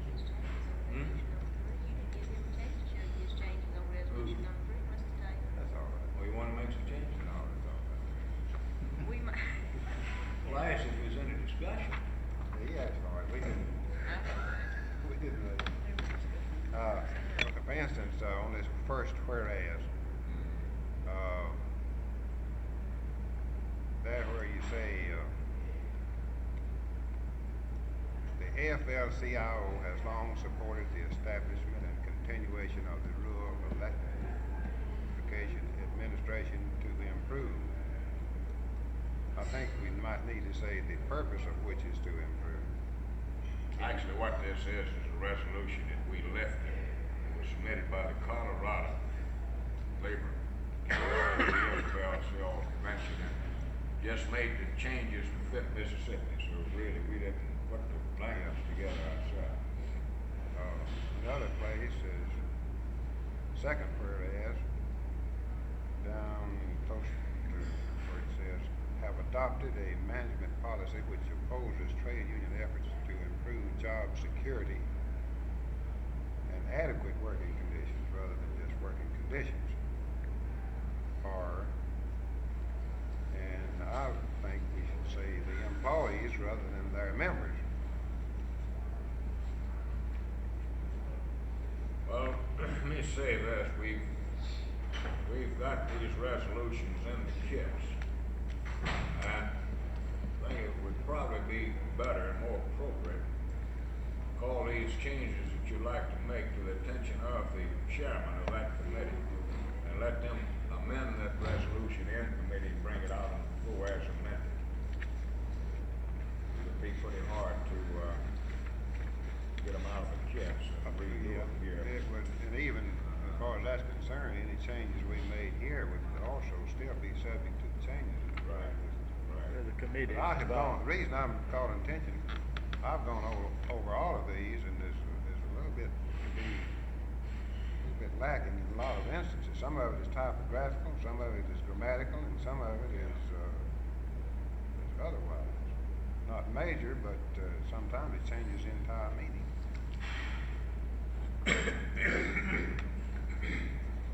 So if you want to think of it in that term, just as is. Well, Brother Bound, I'm just looking at who's going to handle the resolution.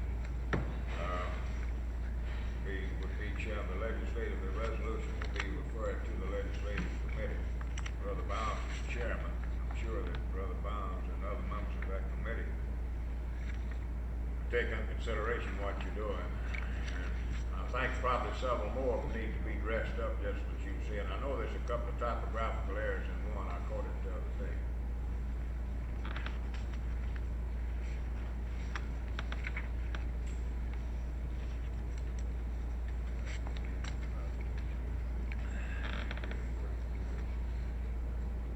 What's the wishes of the board on that resolution?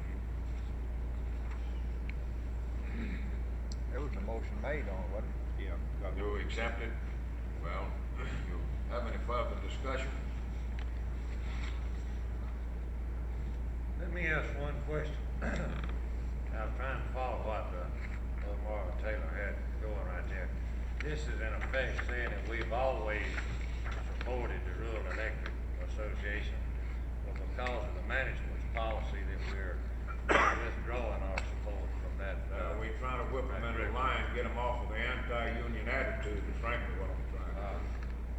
What specifically, and I guess we can get into this, what was objectionable to this, Mr. Taylor? What I mean, is you object to the first paragraph, was that what it was? No, where Just the to first the word. Oh, yes, the first paragraph is, should read, I think, continuation of the rural electrification administration, the purpose of which is to improve. It doesn't make good grammatical sense to just say rural electrification administration to improve. He's suggesting adding 2 words. The purpose of which is added. The other place was, of course, you've got working conditions in any situation where people are working. But here's a case in which I think we need to say adequate working conditions. And also, Make a note of those things, Brother Bounds. Maybe you can take it up to committee and bring it in line. we're also talking about here, not necessarily their members, because they don't have members as such. They have employees.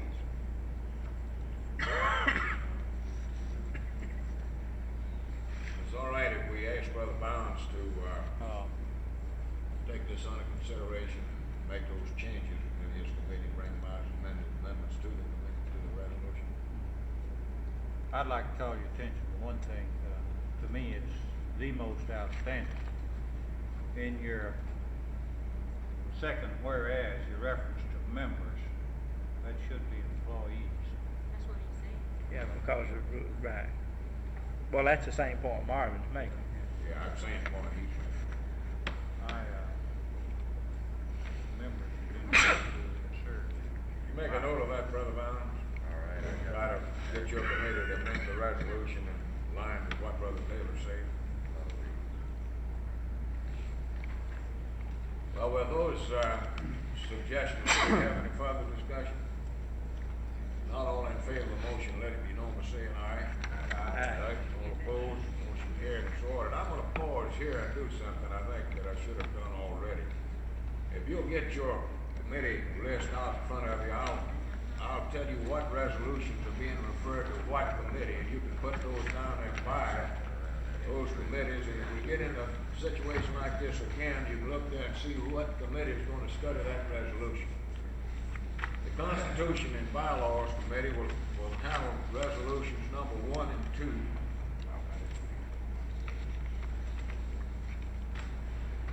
Union, Labor, and Label, resolutions number 6, number 12, and number 13.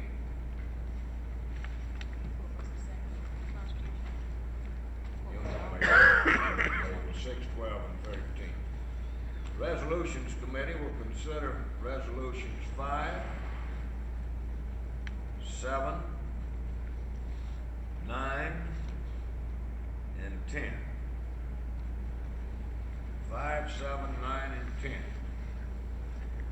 Social Insurance Committee will consider resolutions number 11 and 23. The Education Committee will consider resolutions number 21 and 22. Committee on Political Education will consider resolutions number 3, 15, 17, 18, and 19. Organizing Committee, number 16, on resolution of the Organizing Committee. The Legislative Committee will consider resolutions number 4, 8, 14, and 20. What a tough job of getting these resolutions referred to the proper committee, and I don't mind telling you that in order to keep some of the committees from being overloaded, I referred one or two to a committee that you might not think that subject should cover. You understand, like the Education Committee, I put one or two in there that could have well been handled by the Resolutions Committee and really probably should have. In order to keep from overloading them, I put a couple in the Education Committee. Okay. Now, if we get into another discussion like we had on that last resolution, you'll be able to glance over and see who's going to be considered. Resolution number 5, I believe, is next, isn't it? Yeah. You want to read a while? Brother Knight, Rachel, you want to read, maybe you ought to read the whole resolution. I ought to read the whole resolution now. Run into these things like Marvin just caught in this one. I'll read this one while you get it ready. Resolution number 5 is a war on poverty. Whereas the Congress and the President of the United States are to be commended by our citizens.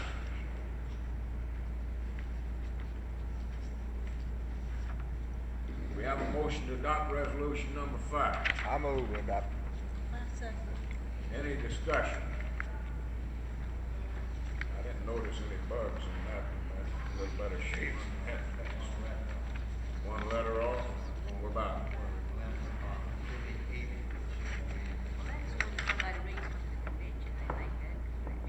Yeah.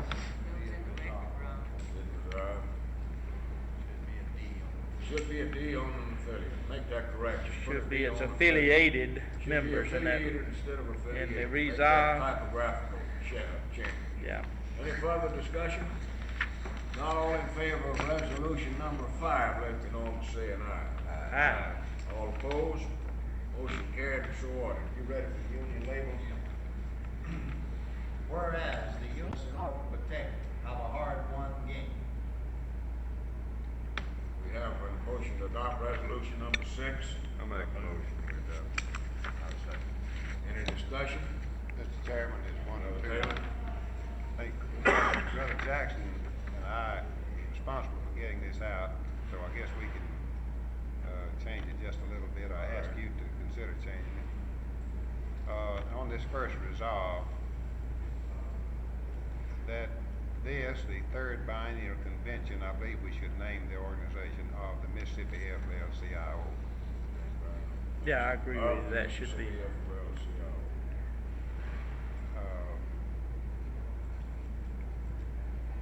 Go on record. I believe maybe a better construction would be favoring the continued full support to delete to continue the. Go on record to what? Go on record favoring the continued full support. Brother Jackson, you think that would help it any or not? Sure wouldn't hurt it. Probably would be better. Go on record favoring the continued support. Strike two and add and make a D out of it. Then put a D on the end of continued. Go on record. Go on record. Delete to continue the and insert favoring the continued. Then it would read, go on record favoring the continued full support.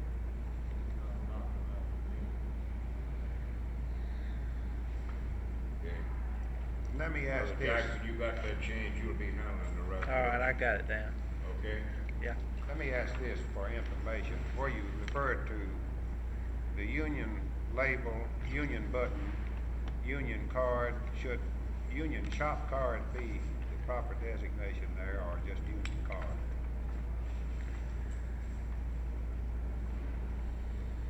That's a small. Well, actually, I think it's all right the way it is. The reason the union shop card could also be covered under union service, for that matter, you know.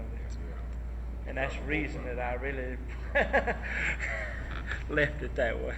Well, with that change, do we have any further discussion? Brother Jackson has made the necessary changes in this resolution even now. All in favor of resolution number 6, let it be known by saying aye.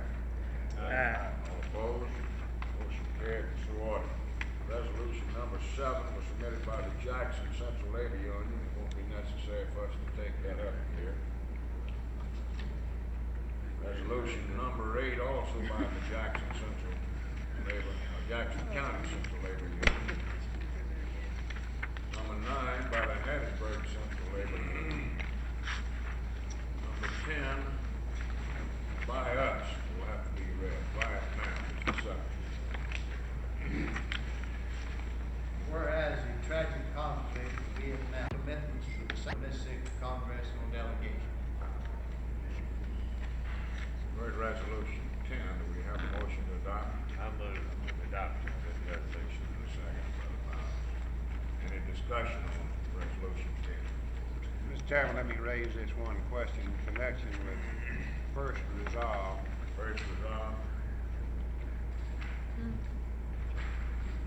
Would it be better to use the word national administration rather than Johnson administration or not?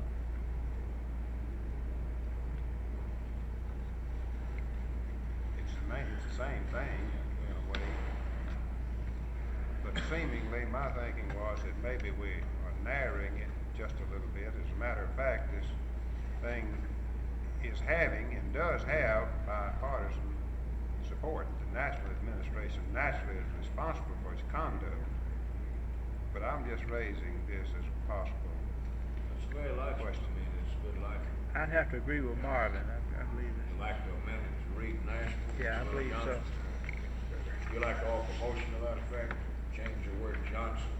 You just want to do it by unanimous consent. Anybody object? I think it sounds better myself, national. Matter of fact, I started doing it. National.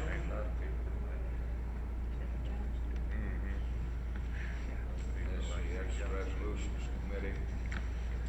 Brother Robbins will be chairman. When you make your report, you ask to make that change. Explains to them why we felt that way, Brother Robbins. Do you have any further discussion? Not all in favor of resolution number 10, signify by saying aye. Aye. All opposed, motion carries, so ordered. Number 11, I don't think that we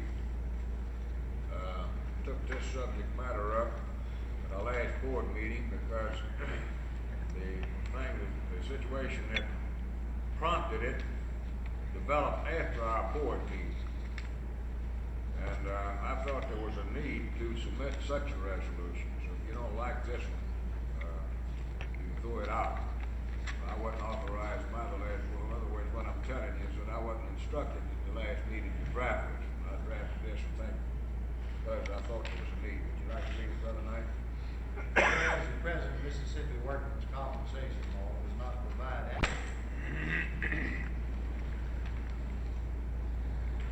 You heard the resolution. Do we have a motion to adopt or reject? I'll make a motion to adopt. Second. Any discussion?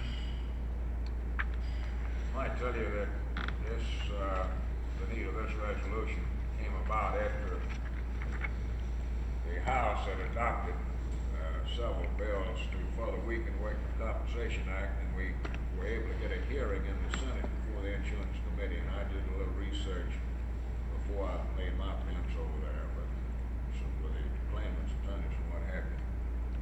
It was at this point that I realized what was happening to us with these blasted insurance companies, and that's what prompted the resolution. It's a crying shame what's going on here now as far as workers' compensation and these insurance companies are concerned. Okay, we having a discussion, further discussion? Not all in favor of resolution number 11, signify by saying aye. Aye. All opposed? carried, so ordered. Number 12 deals with the support of the King's Sport press strike. Whereas the strike against the King at the Kingsport Press. With resolution number 12, what's your wishes?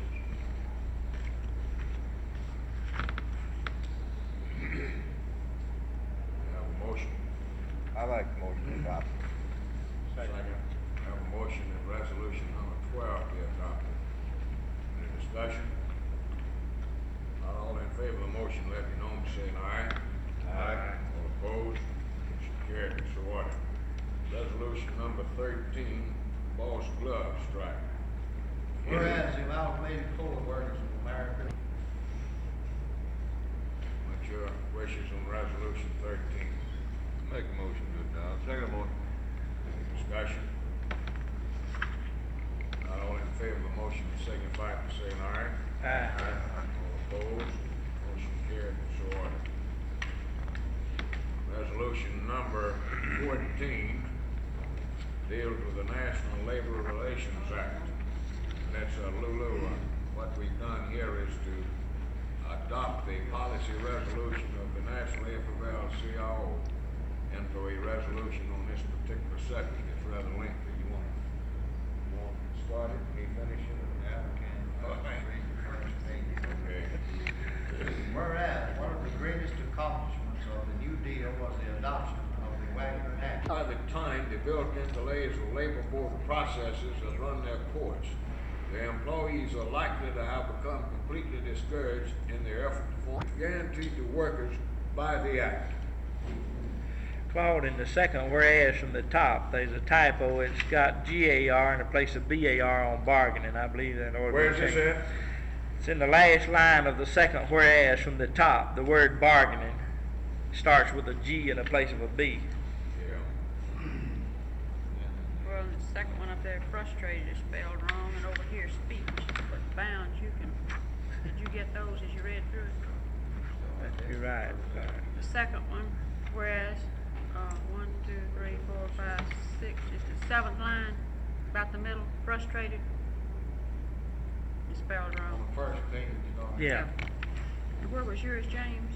I didn't, oh, It's on the second page, and it was in the second Second whereas page? from the top. The last line, mine was bargaining, was spelled GAR in the place of BAR. Started with a G. It's in the last line of the Yeah, I second see whereas it. from the top, just about middle of the line. Be a B instead of a See D. it? then, yeah. Then the, You say, Doris, First- you say you found the frustrated spelled wrong? yeah, Whereabouts is that at? on the first page, Jenny, Where's that at? the first whereas on the second page, next to the last line. Free speech. That's right, isn't it? No, that's, SP. that should be SPWC. Double E. Right, double E, right, yes. You're right. Any more? I'd like to call attention to the last whereas. I think we should delete the word into and equality. Insert the word inequality to make it read, Congress must examine the inequality of the sanctions. Let's examine, strike out into. Strike out into, strike out equality. Insert the word inequality. And it would read thus, Congress must examine the inequality of the sanctions. It doesn't make sense to say Congress must examine into the quality of the sanctions. We just said, like I say, this is lifted from the policy statement. Yeah. Examine, We'll improve it a little bit, maybe.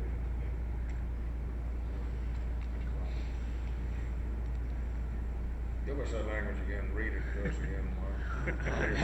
Examine Inequality of the sanctions. of the sanctions. You get that, Brother Bounds? I got it. Right. Is any other changes? Anybody disagrees with that, that's. No, I believe you're right. I think your language is right.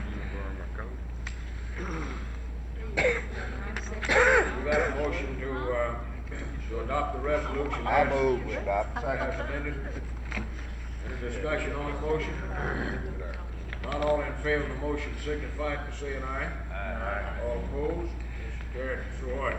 Claude, I'd like to make a request that somehow the cooling be not quite so cool. These ladies have gone to shivering here. And you just asked for your coat too, don't put it off on the ladies. It is cooler. It is cooler than it should be, I think, with the ones without coat. Resolution number 15.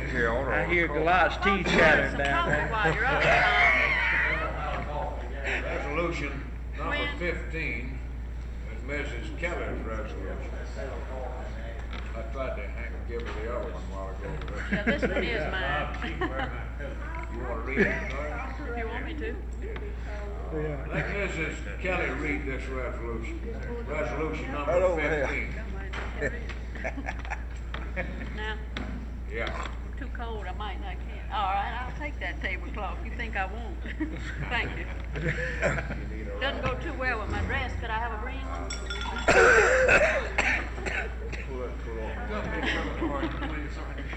Once we get these cold women taken care of, we'll Y'all not doing such a good job of it, I tell you. I'm trying to get the powder. Doris, I believe we could improve on this. Have to explain. Oh. Let me read the resolution first. Women's Activity Department. Whereas the labor movement in the state of Mississippi needs to be more effective women's activities department. Move the adoption. I'll second. Any discussion? Mr. Chairman and Mr. Kelly, would you object greatly No, sir. if we suggested that this last whereas should be a resolve instead of a whereas? No, sir. Would it be better? I believe, that's the paragraph that y'all put in it, that one there. Tom added that one, It ought to so. be in there, but Be wasn't fine. sure how to put it in there. Maybe it ought In to. other words, you want to resolve that we're thanking them for their appreciation month. I'd agree with that, yeah. Well, I know what actually ought to do is put it at the end, be it further resolved, that we extend our thanks and appreciation. How come you live so far from Jackson? See? What do you think? In other words, you saying it ought to be the last resolve. The last resolve, be it further resolved that we extend our thanks and appreciation to all of the ladies. See, at the end. I believe that'd be better. Yeah, I don't think he's hearing you, but Marvin, we think that it would be better to make that last whereas, be it finally resolved at the end. Anywhere just so it's a resolve, Yeah. seems it would be more effective. See, who As has a that? resolve rather than a Right. whereas. Bill Pilot. See, we have a board. You don't have a board member on it. I don't know. We don't have a board member on the COPE committee that'll be handling it, so. I'll try to get this to Bill. Will you? You can make sure he gets it. Some of us will make sure that we get his committee. I'll give it done. All right, would you do that, Doris? Huh? Yeah. Okay, all right. We have any further discussion? Not all in favor of the motion signify by saying aye. Aye. All opposed? Motion carried. So ordered. 16, organized and unorganized. You want me to read it? Well, I can read it. Okay. Whereas organized and unorganized work. You read the resolution. What's your wishes? I move without second. Discussion? Mr. Chairman, Taylor? right at the top of the page on the first whereas, I believe you should insert the word that, or use a comma, either one, I guess, maybe might do it. While it is true, comma, or use the word that. If you read it like it is, while it is true considerable progress, it loses the sense. I think a comma would After do. true. A comma after true would do it. Thomas after. And on the first resolve, bottom of the page, my conception of it is to delete as to, and insert the word recognizing. And it would then read, It's recognized. does once again go on record recognizing the need, On record. rather than to say recognize as to the need. Yeah. Record as to the I need. wrote this one myself, and I couldn't find a suitable way of phrasing that. Give How me you that- gonna do it now, sounds- Marvin? That sounds better. Delete as to, And add what the language now? add the word recognizing. Go on record recognizing the need. Yeah. Yeah. That's fine. Recognizing, put recognizing into as to the need. Go on record, recognizing the need No. of it. Recognizing the need, yeah. The need of it and set it up. Yeah. Nobody agreeable with that change? It sounds better that way. I just want to ask you a question on this third, whereas the last line, organization campaign, would it be organizing campaign? Or Yeah, that's a good question. I want to That's concerted, relevant. organizing, Organization or organization? Organizational, Al, if you want the word used, A-L. Yeah, organizational. It should be Organizational. organization. Should have AL at least on it. I-O-N-G-A-L. Yeah, I want to, Or I-N-G. I-N-G or A-L, either. Right, you're right. All right, you wanna make it? Want it organizing, organization? Organization? A-L. Sounds all right. Sounds all right to me. Then there's, on the second page, the first line, resources is spelled wrong. Resources on the second page, the first line. First page. Just Second page, isn't it? first line on the second page. Right. Second page, first line, Claude. Yeah. U, put a U in there. It's gotta have a U in it. The U's left out. Left U out. Well, that'll be more than when it's put in the record. So. Resources. We have any further Corrected then. suggested changes? Except when somebody asks us, we'll say, well, we knew that. Cause You got the sure caught it correction? our attention.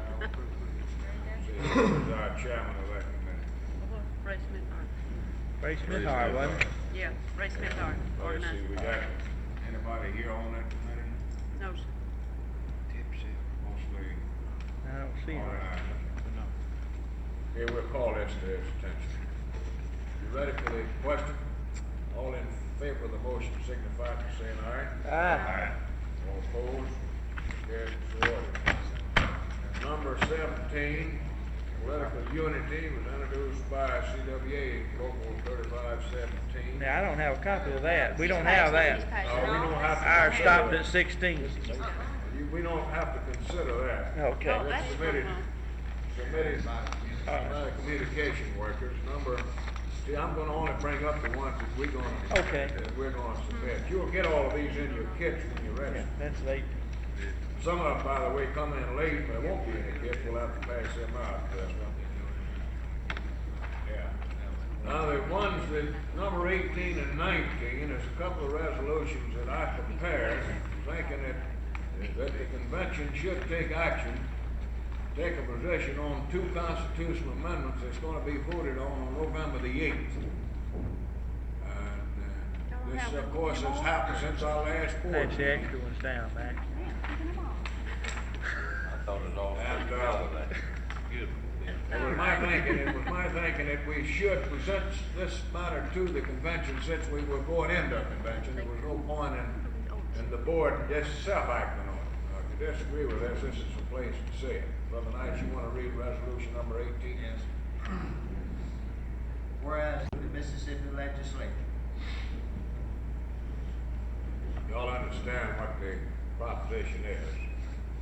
The constitutional amendment as adopted by the Mississippi legislature gives the legislature the sole authority to consolidate counties by a three-fifths vote of both houses. It means that if this constitutional amendment is adopted, that the legislature can get together and consolidate counties without the people being affected having anything more to say about it. And it's stands now, they do have the right to vote on any such consolidation effort. And the thing behind it all is that it's a Negro issue where some of the predominantly Negro counties might gain political control in the future, and they're trying to get this through now, to try to put some white counties and the Negro counties together. This is the idea behind it all. But you're going to lose your fundamental right to say what happens to your individual county if this goes.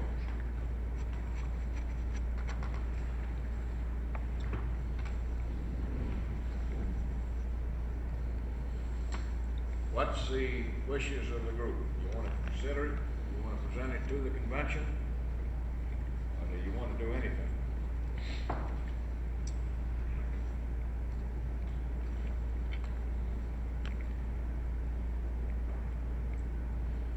Look, don't we get on that deal there? Who is going to vote for this first? In other words, as it stands now, the Constitution of Mississippi provides that counties can be consolidated. See? Yeah. Provided the people in those counties vote to consolidate. Right. Now, if this proposition is adopted, the right of the people to vote on that proposition is taken away and relegated to the Mississippi legislature, whereby they can consolidate counties by 3/5 vote of both houses without it then being going back on and people having an opportunity to vote on it. Well, who is going to adopt this? Will it be This will be put on, be on the ballot on November the 8th. When the people go to the polls, they're gonna vote on this That will be resolution. statewide. Yeah. Well, that's what I want. That's what I'm talking about. And what we're doing here is recommending that this resolution is adopted. Well, I Our call- membership that they reject House Concurrent Resolution 36, I believe it is, yeah. I make a motion that we go along with that. Second. Any In other discussion? words, what they're saying there, every 4 years, you get a different group up there, they could just keep Right. shifting them around all the time. The one big county. Plus, there is, in my opinion, as we point out in this resolution, there are certain counties that could probably consolidate. There is a need to cut out on the number of counties, but for reasons other than what they're doing. You understand? But you want this decision left to the counties, not to the Right. legislature. The people affected certainly should have the right to vote on that proposition. You're giving up your right if this resolution's adopted. The legislature can abolish counties, consolidate counties without the people affected having a voice in it. That's what it gets down to, and I'm not willing myself to give that authority to this legislature. I don't think believe I am either. Not this legislature. No, sir. Do we have any further discussion? Very close vote, and we kept it down in the Senate for weeks over there, and it passed fine at the last minute. I thought we had it killed in the Senate, see? But they finally squeezed it through by the exact vote. They caught one or two of them going, is what happened when it passed. Any further discussion?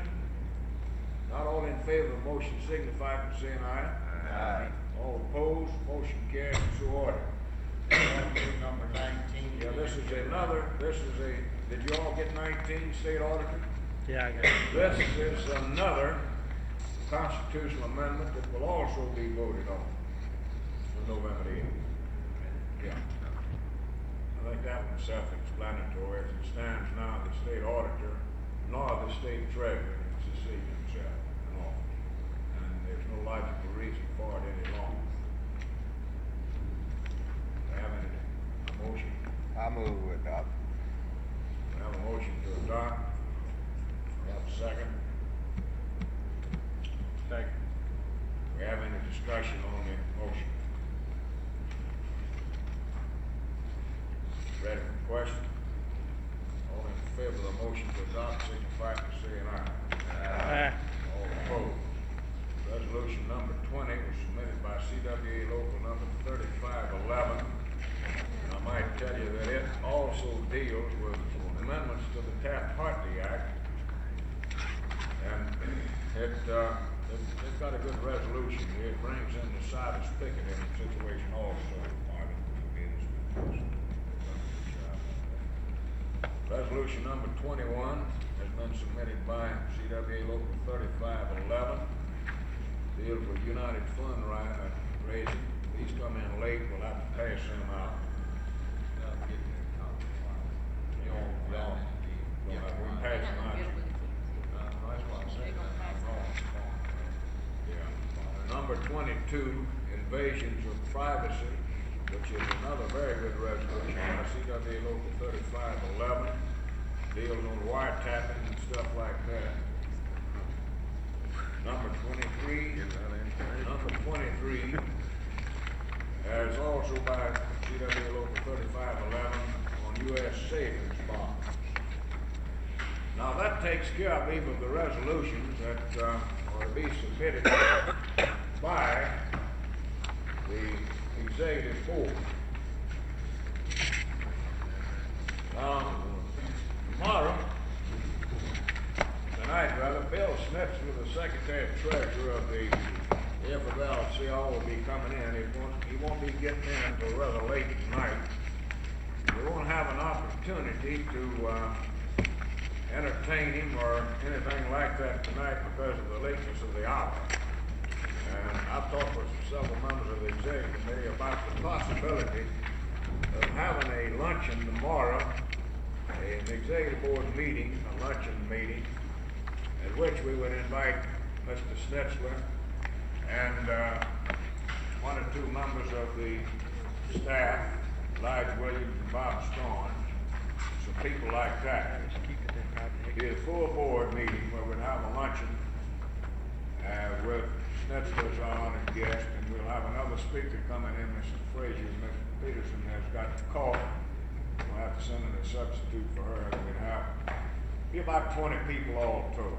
Tom, you want to handle it here?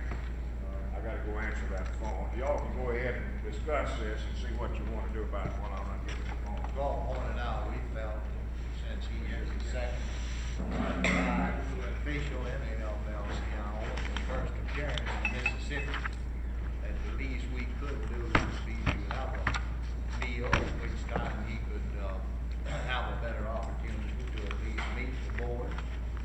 And that was the sole purpose of it. Well, what is your feeling about it? I think it'd be a good item, Phil.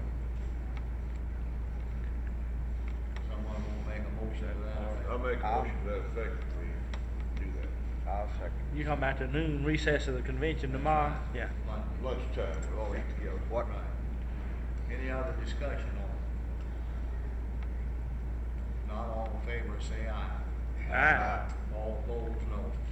Ayes have it, so ordered. Now this will be, you'll note when you get your agenda, at the registration table that, lunchtime, I believe, is 12:20. Of course, your guess is as good as mine. It'll probably be near 12:30. We have about an hour and 30 minutes.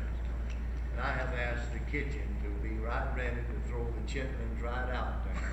And we only have a limited time, so I think this will.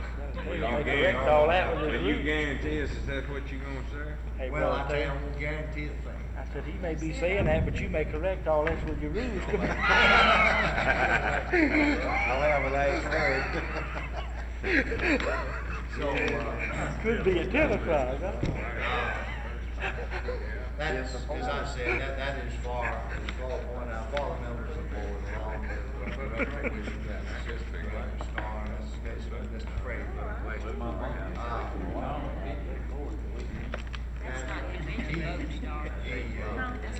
He can forward the time.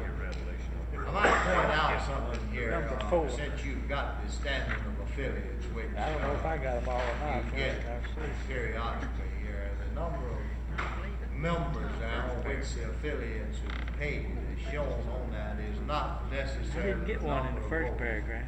that each one affiliate in the will second. count in this particular convention. That is a quarterly. I didn't get a change in that first one. And of course, your convention votes are calculated on a year's basis. I got one in the second Average whereas. of 12 months preceding the 30-day period, 90 days before the convention. which is the 12 months preceding, 120 days preceding the date of the convention itself. Period of time in which the votes are counted. I didn't get it. Y'all decide that. Okay. What you don't want over the affiliation? No, I just don't want, since you had the standard finish it along with Henry Street, Yeah. what, number of votes. That's all. Well, a vote will be based on one issued in March, right? Right, that was the convention. Yeah. Then now she got all that stuff up there, so you can't look at that standard village really and tell, exactly the vote. You'd have to look at the one in March, which is the one prior to the You convention. have to go back and average the thing up also. Well, I just got a call, the gentleman that we have on the program to give the invocation in the morning, has had a death in his family and won't be able to come, so now we got to dig up another teacher in the morning for the invocation tonight. And I also found out that I got a son, so I'd be put in the hospital. I went coon hunting last night, fell out of a tree and busted his leg all up. I didn't even know about it. Got in late this morning, that's Pat. And we didn't even know about it. He fell out of that tree with that coon. Can't walk, no, he went off or something like that. Well, I Wife said she didn't want to upset me or anything, get excited about it, but he was in the bed when I left. He was in the bed all morning. Suppose I got out fairly early. Is that the one that got shot, Claude? No, that's the other. They gotta be getting shot or falling out of trees or something. That's right. Yeah, you know. Now, I've tried to keep everything down to a minimum, get them, whatnot. We wouldn't hold y'all up too late this afternoon. We want to get ready for restoration, and then we get into the next meeting. If we're reelected, we'll get into some of these other things. But there's 2 or 3 things here that I want to make an inquiry of. First, how many members are going to be seeking reelection this time? I want to make a determination as to who's going to be up for reelection and who's not. We're going to have at least 1 or 2 that I know will not. Brother Bowers will not. Claude, I can't answer that question. We decide ours by caucus, and we won't caucus until Monday night, so. CWA does the same thing, so we don't. So some of us are just not in a position to say. It's up to our group as to who they support. It's not an individual choice. This will be after this resolution about if you're gonna change up. Well, let me ask you this, if your caucus, let's put it this way, if your group supports you, will you be a candidate? I feel obligated to support the incumbent board, reason I'm asking the question, you see. We don't have anybody that does not plan to be a candidate. I don't plan to be. I don't plan to. Bounds, but this then would still be on rest upon the caucus of your groups, as to who the replacement will be, right? Right. Okay.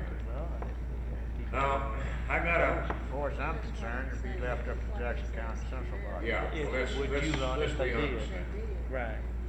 I got 1 vote, see, and I want to make sure that I cast it for you. Now, I got a couple of things that I want to talk to you about before we break up. If nominated, I will be a candidate this time with certain strings attached. I've hit the end of the road here that I can no longer afford this office at the salary I'm being paid. And I don't want to be running for re-election with people thinking that I got elected on one thing and come along and ask for a salary increase later on. I've talked to Stanton Smith about this situation, and he'll be in here for the board meeting after the convention. And as you know, at our last meeting, we talked about this subject, and I didn't want to consider a salary increase until after this convention. You know, you remember that discussion. Now, our subsidy from Washington ran out. I didn't know about it. I forgot about it, rather. We didn't get the check, so I got on the phone and come to find out that the thing had run out. So I had to sit down and work up another projected budget and got it in, and after a month or so delay, we finally got the subsidy going again. And matter of fact, got it increased a little bit. Right now, we're getting $500 a month out of the national office to subsidize my salary. It's where we were getting about 480 something, I think. I wanted you to have this information in case there's any question comes up. And another thing, that if I'm reelected, I'm going to have to ask the organization to take out some insurance on me. I've just discovered that I thought I was better covered than I am. What is it, $4,000? Yeah, that's all, $4,000 live, and then workman's comp. As a matter of fact, we just got under workman's comp. I didn't even know we wasn't covered. I thought we was covered by workman's comp. Now, this is the reason I say this, and this will be the first time that I've made this statement to anybody. I thought it ought to do it to the board instead of telling it to individuals. The Ku Klux Klan has got me on their list for extermination. I was advised of this right after Reverend Thompson, when they shot him in the back. I was told that they had a list of several people to knock off, and that I was one of them, and for me to be extremely careful. And of course, I have been being extremely careful. I don't mind telling you, I keep a double-barrel shotgun with me on the floorboard of my car at all times. And in several instances, I've had some people to actually guard me on a few occasions. This is the first time even Tom and Carolyn don't know this. This is the reason I say that it's necessary for my family that if they do knock me off, that they'll have something to fall back on. I wanted you to know that. You need more than a 2-barrel gun, Lord. You need about a 4-barrel gun. Right. You said you had a double-barrel gun. You need a bigger gun than that. Yeah. Well, I'm not all that much disturbed, but I thought you ought to know this. I thought that the board was the proper place to make this announcement. And that I'm not asking for all that much, but I think that a man has to think about his family, and I'm no spring chicken anymore. And the other thing is retirement plan. We don't have any retirement plan whatsoever. We've been talking to the people in Washington about this, and we hope to have Stanton in this meeting, and we're going to have to come up with something in the form of a retirement plan if I and Tom Knight, some of these other people stay where they are. I think that all of you would probably feel the same way, that we've got to consider these things. I haven't made any issue out of it in the past because of the financial condition of the council. Anything that is done is going to have to be done with the help and assistance of the national office. As it stands now, I'm afraid a lot of our people don't realize this in the organization. The state council is not self-supporting. We can't really afford one full-time man if we didn't get the subsidy out of Washington. We get, what is it, $6,000 on yours? $6,000 is subsidy toward keep him on. And that's right per now, year. 6,000 per year. 5,000 a year, and right now it's 6,000 a year on me. $500 a month. It's 5,000. What's the monthly figure, Tom? 5,000. What's the monthly? Monthly. 466. 66. 500 on me. I want to give you this information because there has been a misunderstanding about this whole thing in the minds of a lot of our people. So at present time, you're really getting $966 a month subsidy out of Washington to continue that position. Right. Yeah. What'd you say? $11,000 a year. Well, I guess that pretty well takes care of the business we had to take up here this afternoon. But I'd like to know whenever you get the caucuses get out of the way, what I'm interested in this organization, if I stay with it, if I'm the candidate for re-election, if I'm re-elected, is the best possible organization to do the most effective job. That's what I'm concerned about. I know that you people are. And I just want to let you know that I personally appreciate the support of this group of people. for the last 2 years in trying to carry on the council's program. This is without question been the toughest period in this state's history since the Civil War. I think all of you would agree with this. This last 2 years has been the roughest that we've had in this state since the Civil War period. And it's been most difficult to try to keep an even keel and do the job that the labor movement set out to do. And the race question has been allowed to transcend all issues, as you know. And it's been necessary for us in the state council office to make certain adjustments and changes from time to time to stay abreast of the changing situation. I intend tomorrow in my remarks to get into this situation quite at length with the delegates. I think it's my responsibility. And I think that they have to be made to understand the reason that we've been doing some things that we've been doing with some of the Negro leaders throughout the state. Some of you have heard me make these remarks before, but I think that these delegates should be made aware of it, brother. Claude, I got a question. This goes back to the salary just a minute. I want to be sure I understand the picture clearly. It would appear to me that any increase in salary would probably have to be in conjunction with a discussion of the national AFL-CIO. Is this correct? Yes. I mean, they're not Right. any funds Right. that we're in charge of that we could use to do this because Right. there's not enough of it. Right. So anything that's forthcoming will have to be kind of negotiations with them. Right. Right. But I just want to be sure. I wanted you people to know this because I know that you'll be criticized by some people uninformed, we might say, or misinformed if this comes up again. And I want you to be in a position to explain to them how it was done. I've asked Stanton to come in and be here for that last board meeting after the convention. And we will have a board meeting, right after the convention to set policy and set salaries and all of these things. And I learned a while back it was few members of the board didn't know what the salaries were. My salary at the present time has been for the last 2 years $8,800. Right? Hey, let me get those down. I didn't have the exact figure. What's yours, Claude? 8,800. That's what I've been drawing for the last 2 years. This is salary, and this is per year. Per year, yeah. And Tom, yours is 8250. Yeah. Per year.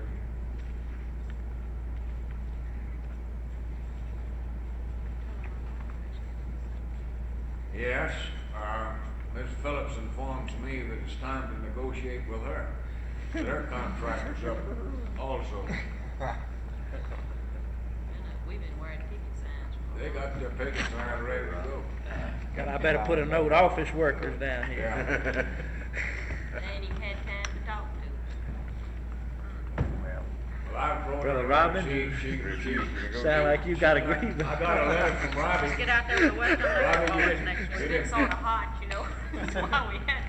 It's really hadn't been on the street, it's been too hot.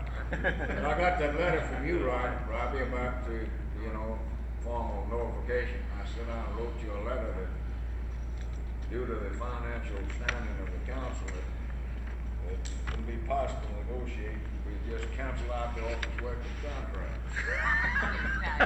You mean he served termination on you? She wouldn't write the letter for me. She wouldn't wrap it up for me. She had already struck. Claude, I'd like to ask one other question. I'm pretty sure that I know, but I think it ought to be clearly in the open. The expenses that you and Tom incur, you're regulated by the amount spelled out in the Constitution. Right. In other words, your We don't expenses draw is any governed. expenses unless we own the road. Right. In other words, the expenses is outlined in the Constitution, Right. applies to you like would a board member. Right, and I'll tell you what I would like to do, and I almost did it, was to draft a constitutional amendment. This Constitution, frankly, needs to be brought in line where there's no question in anybody's mind what the given authority is. Now, the board governs this organization between conventions, but there's no mention in there about the board setting salaries, or if the salaries will be set by convention, or anything like this. It's completely open on this question. I'm huh? gonna go to your committee and see if this committee can't come up with some changes in the Constitution where it'll be spelled out, that the salaries ought to be established, the board sets the salary, or it ought to be established, the salaries are set by convention. It's immaterial to me how it's done, but it ought to be in the document. Don't you agree? It's There's been completely some silent, it consternation about does that leave from rise time to time. discussion and questions, I'd say But that. I didn't think that the board should initiate this change.